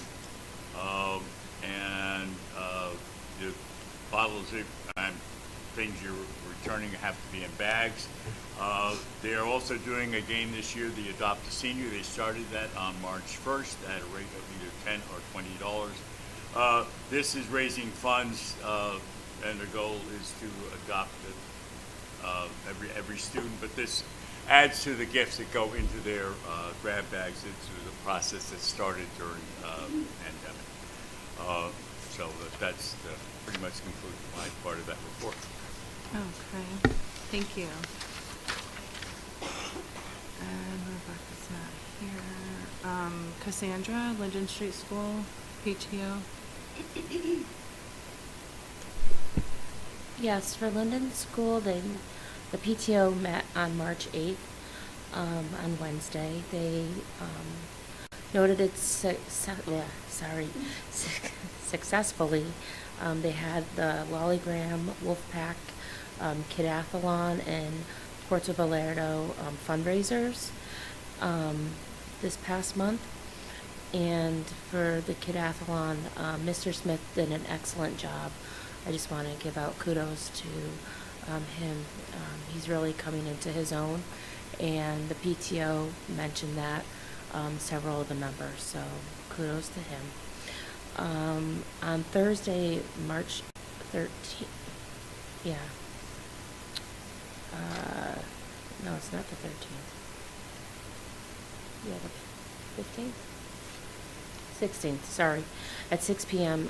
For a donation of non-perishable canned goods. There's going to be the bingo. There's 5 games for the Shamrock Bingo that they have, and that's a good time that they have over at Linden. There's also a Linden scholarship that we award from the PTO, and it goes to a graduating member of Plainville High School who also attended Linden School. So any of the students that are at PHS right now that are looking for scholarships, to keep that in mind. They've only gotten a couple applications in so far, so those are still open. The Excellent Start to Spring is Saturday, April 1st. There's 2 sessions, one at 9 a.m. and 10:30 a.m. for an egg hunt. The PTO elections are May 10th, and that's it, and I apologize for my fumbling of words. Great, thanks so much. Crystal, Middle School, Plainville. Yep, the MSP PTC, I think they met before our last meeting, but they'll meet again on Tuesday, March 21st, which is a different date than usual because I think it's a concert on Tuesday night. So they'll meet again Tuesday, March 21st at 7 p.m. in the MSP library. Okay, and Rachel, Wheeler School. Good evening, everyone. The next PTO meeting for Wheeler School is on March 30th, which is also an unusual date for that because it's in the final week, in the Wheeler Library from 6 to 7 on March 30th. It was nice to enjoy learning rounds at Wheeler Elementary School this past February 24th, I believe it was. It was a Friday. It was fantastic to enjoy viewing the kindergarten, first and second grade classrooms, and see learning happening up close and personal. The staff was fantastic. Mr. B and his team over there, I think, are having a lot of fun. The classrooms were bright, cheerful, energetic, and I was just, I left with a pep in my step for a Friday, so that was really, really nice to see. And they are still having their Spirit Fridays and raising funds and contributing to a lot of positive causes. And it was also fun being there for learning rounds because I got to hear in person the morning announcements that I've heard so much positive feedback on. I know it's been done in numerous languages, and the kids really look forward to it, and so that was fantastic. That's a great work at Wheeler. Thanks. Thank you. Becky, is there a crack report? Not so much a report from the council itself, but on February 16th, myself and Mr. LePage and Ms. Buchanan attended the Crackcade legislative breakfast at the LOB, and we listened to, the folks of some of the superintendents around the region, as well as some of the legislators, and there seems to be, I haven't followed up on what's happened with that proposal about the funding for magnet school tuitions, but it seems like it's a fairly promising, kind of a bipartisan agreement that there should be some way of funding those schools a little differently that doesn't impact the districts as significantly. So that was good news. Okay, good. Chairperson's report. I just wanted to note that I was able to attend the townwide choir concert last Thursday. It was a fantastic show put on by all the students here in Plainville. It was amazing. It was my first time going, so I really did enjoy that. And we have a very talented group of kids here in Plainville, so and we're also lucky to have such great music teachers. And that's all I have. There's no unfinished business items this evening, so we'll go over to new business. Board open forum. Does anyone have anything they'd like to speak about? Yes, Madam Chairman.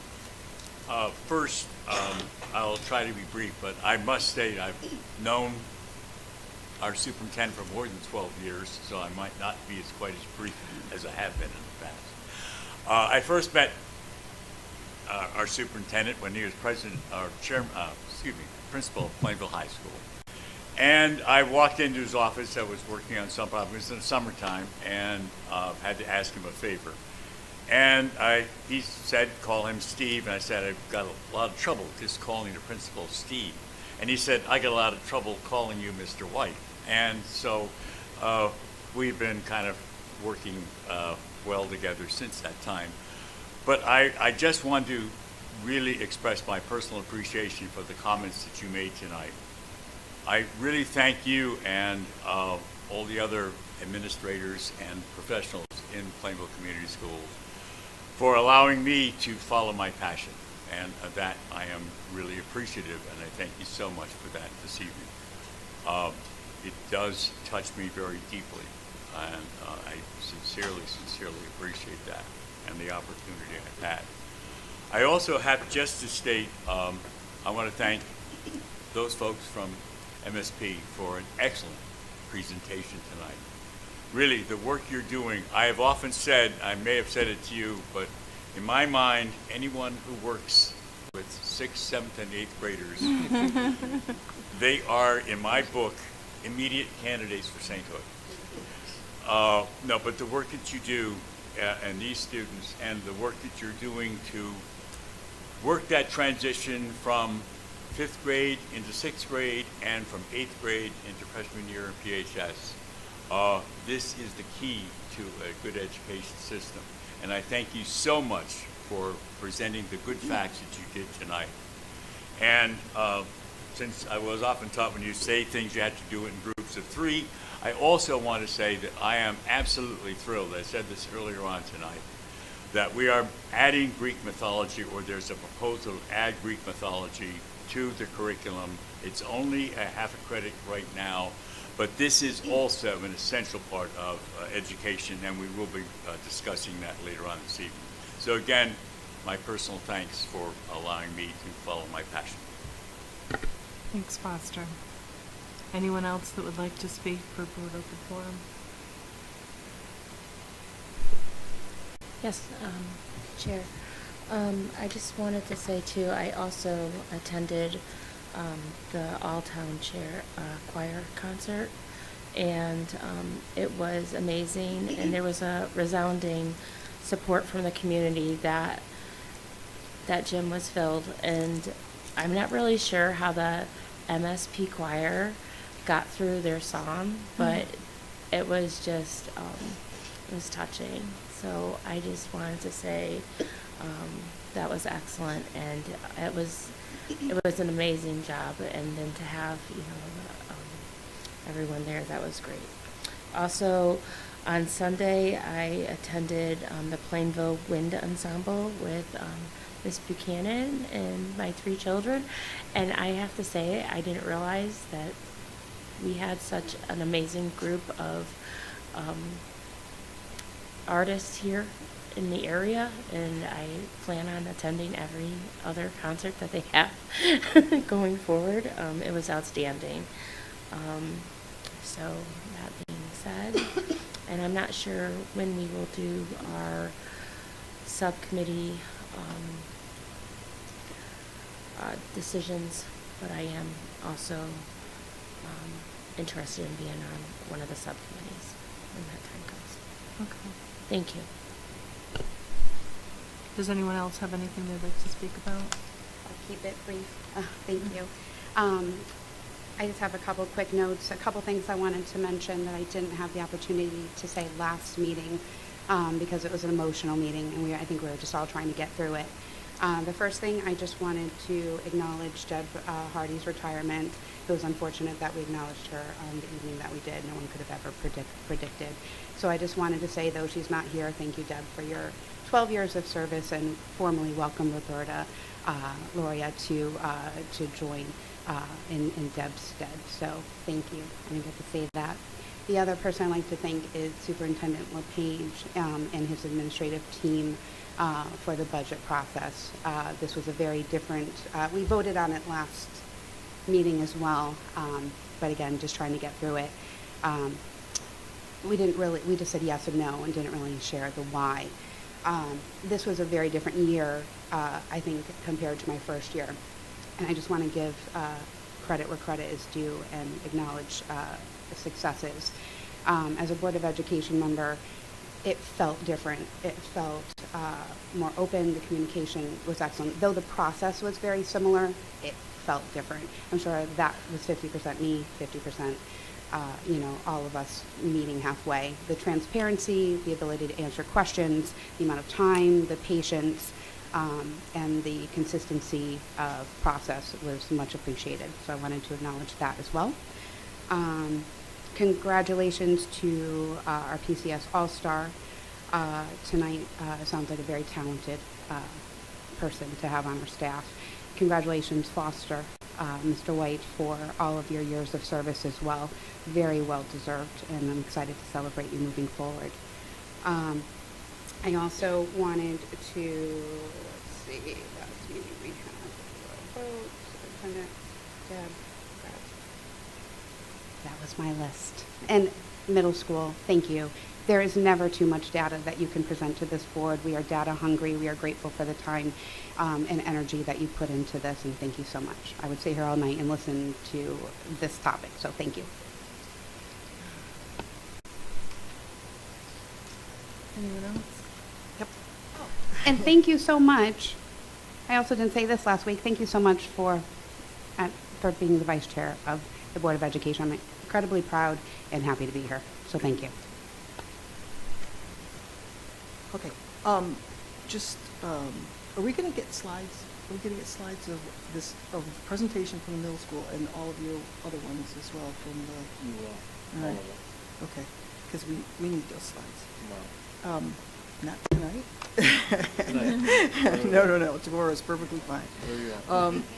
Because I wanna, something, I thought of it, I saw this as we were going through, but the budget process, when we were talking about the budget process, and when we talked about the use of the fund balance, and Sam said, they showed us that nice little graph there with kind of like the use of fund balance dropped off. Yeah. That was back from 2016. So from 2016, it looked like we consistently used over $1 million in fund balance every year. That's what I swear that looked like. Is that, am I correct?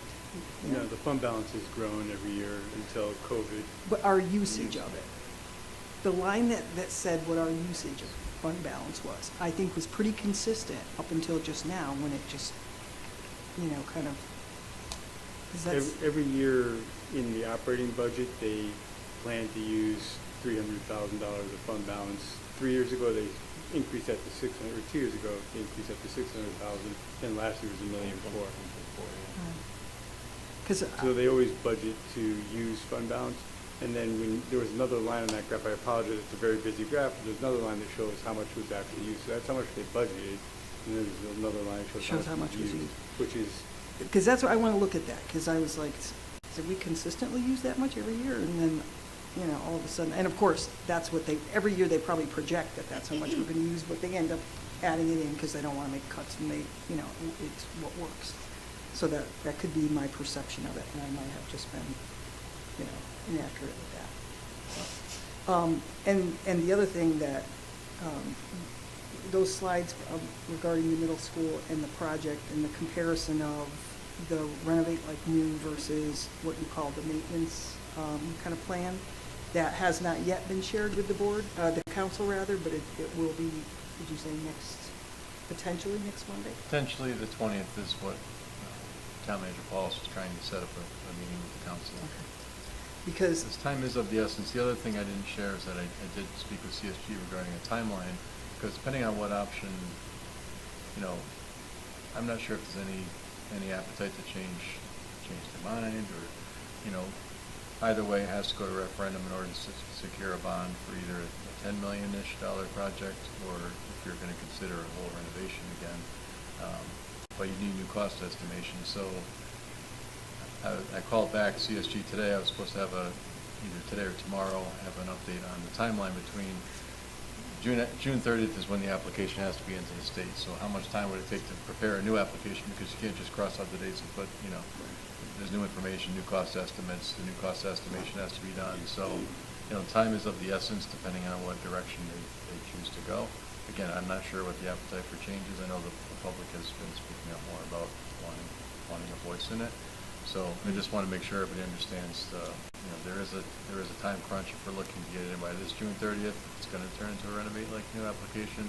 If it's going to be a bond for a $10-ish million project, I just want everybody to have all the information so everyone's operating from the same baseline. So we can't just switch it. We have to put all the verbiage in it. The ed specifications are still very accurate. It's really just recosting everything because it was a year ago. Right. This May will be a year since the costing was done. Some things may have flattened out, some things may have gone up, did go up. So all that has to be changed, and it takes time to do that. They're booked pretty solid. The cost estimators aren't that many of them. And it's complex, so it takes a few weeks to do that alone. So I just want to make sure everybody has all the same information. So the hope is that the 20th will be that. So the thing about it is that what we just basically saw is that from the cost of the taxpayer, I mean, the renovate like new is definitely a much better plan, which is what we've kind of known all along. This kind of really shows that, shows the numbers that make it so. And somebody said, I can't remember who it was, said they were in a building, the building was so beautiful. Was it you, Cassandra, was talking about Wheel? About the building? Rachel talking about Wheel. Rachel was talking about Wheel? Yeah. So, I was thinking in my head, yeah, you know how the building gets like that? The building gets like that when it gets a renovate like new, because when you just do if you only maintain things, things don't get, the kind of, they don't get the kind of care and attention that you need to make a building look like you want kids to feel when they walk through that door, right? All of our other buildings have had that opportunity, and the middle school needs that opportunity too, because it's dated and it looks, very institutional, and there's so much that can be done, but that requires a renovate like new, and it means something. I said, I apologize if you guys have heard me say this before, but when Linden Street School was done, I brought my daughter, who was just going into maybe in her first year of middle school at the time. She had never gone to Linden. She probably had never even been in the building. And she went in there and she was like, and I didn't say anything to her. I said, come on, let's go look at the building. I've been going to all these crazy meetings because I was on the building committee. So I've been going to all these crazy meetings. Now the building's done. Let's go take a look at it. And she said, she goes, if you're a kid and you come into this building, I can't imagine that you wouldn't want to come here every day, that you wouldn't be excited. It's so bright. Her experience had been Taughtlon, and she probably was kind of comparing at the time the difference to that as well. And I didn't prompt her to say that or anything, and here she is, a middle school kid, and she could figure it out. So it really does make a big difference in what the building looks like, and we need to, as Board of Ed, we need to do everything we can to try and convince these guys to just reconsider if we can. So that's what I was going to say. I think that somebody just mentioned, Crystal, you just mentioned that you had a student policy committee that came in to talk about the student dress code. That's awesome. Congratulations. I'm really glad you guys got student feedback on that. We always know if we could get students to be a part of our policy committee, that would be great. But it also is tough because, it's going to be the same students probably, and they're pulled in so many directions. Mr. Lewandowski and I met with a panel of kids from the middle school and from the high school, and we had invited more kids to come to the meeting, but only Bella, our Board of Ed liaison, she was the only one who could come that day. She spoke enough for all of them. She did, yeah, she was great. She was great. Yeah. That's great. That's good, because that's really, great to get a kid who'll come in and actually give you their feedback as well, even though sometimes we might not want to hear it. And then lastly, and then I'll be quiet, Foster, congratulations, well deserved, and proud.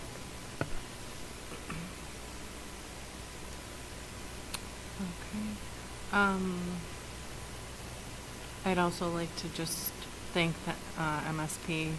Absolutely great presentation.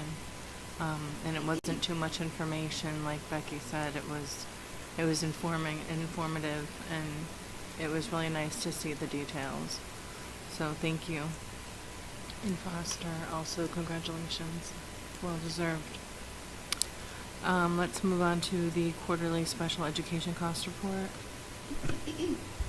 So we forecast being on budget at the end of the year, and you have this on your agenda because at times there's wild swings in outplaced tuition that can really impact your budget. We're pleased that that's not happening this year. Tuition's a little bit over budget, but excess costs just passed by the state is offsetting that. We're receiving more excess cost funding from the state for special ed tuition, and the net of those two bring us back on the budget. Thank you. There's no turf committee report. So we'll move over down to policies. We do have a number of policies this evening. As a reminder of the process, we will be approving the aforementioned policies first, basically stating that we, the members of the Board of Education, agree with the information set forth in these policies and are ready for them to become the official policies of the district. We will then postpone approval of the policy to give the public time to look over them and to give them the opportunity to bring any questions or concerns to us at our next business meeting. After the second reading and approval, the policies will then become official policies of the board. If there are no objections, I will ask for a motion to approve the aforementioned policy, items D through K as presented. So moved, Madam Chair. Do I have a second? Second. All in favor? Aye. Any opposed, any abstentions? Motion carries. Do I have a motion to postpone the aforementioned policies items D through K for a second reading? Wait, what? So moved. That's correct. Okay. Do I have a second? Second. All in favor? Aye. Any opposed or abstentions? Motion carries. We'll move to the request of approval of new course proposal, the Greek mythology, English elective.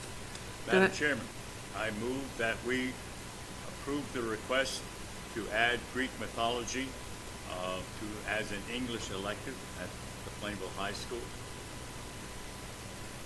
Do I have a second?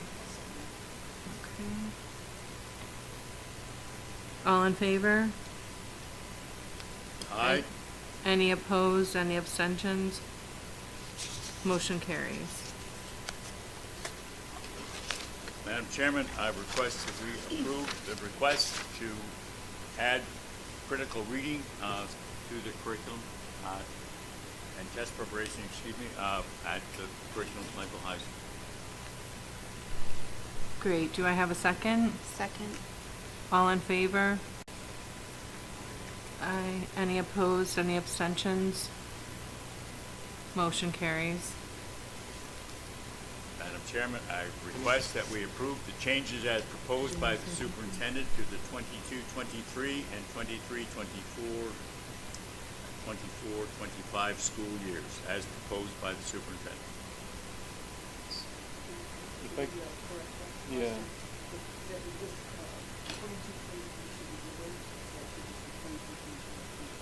The other thing I'm sorry, the other change that I failed to mention, it was brought to my attention by a member of the community that for next year, most of the surrounding towns have the second week off in April, so the week prior to the week that we had scheduled to have it off. So I had reflected that change as well. I talked about it with our administrative team, and we had agreed that that made sense. So the same, Farmington, Southington, Newington, all the towns in the area, and, families that have,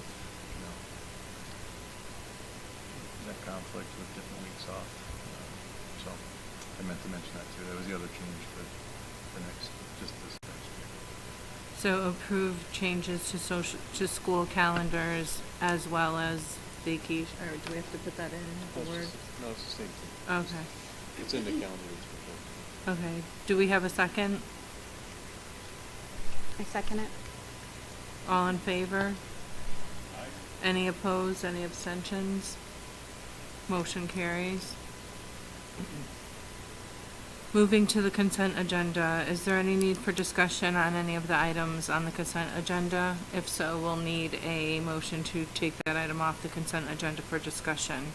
If there's no discussion, can I get a motion to approve the entire consent agenda as presented? Madam Chairman, I request that we approve the consent agenda as circulated to us in our packet. Do I have a second? Second. All in favor? Aye. Any opposed, any abstentions? Motion passes. Second? Second. All in favor? Becky likes that motion. Adjourned. Thank you, board members. Oh, board members, before you leave, come see me over here.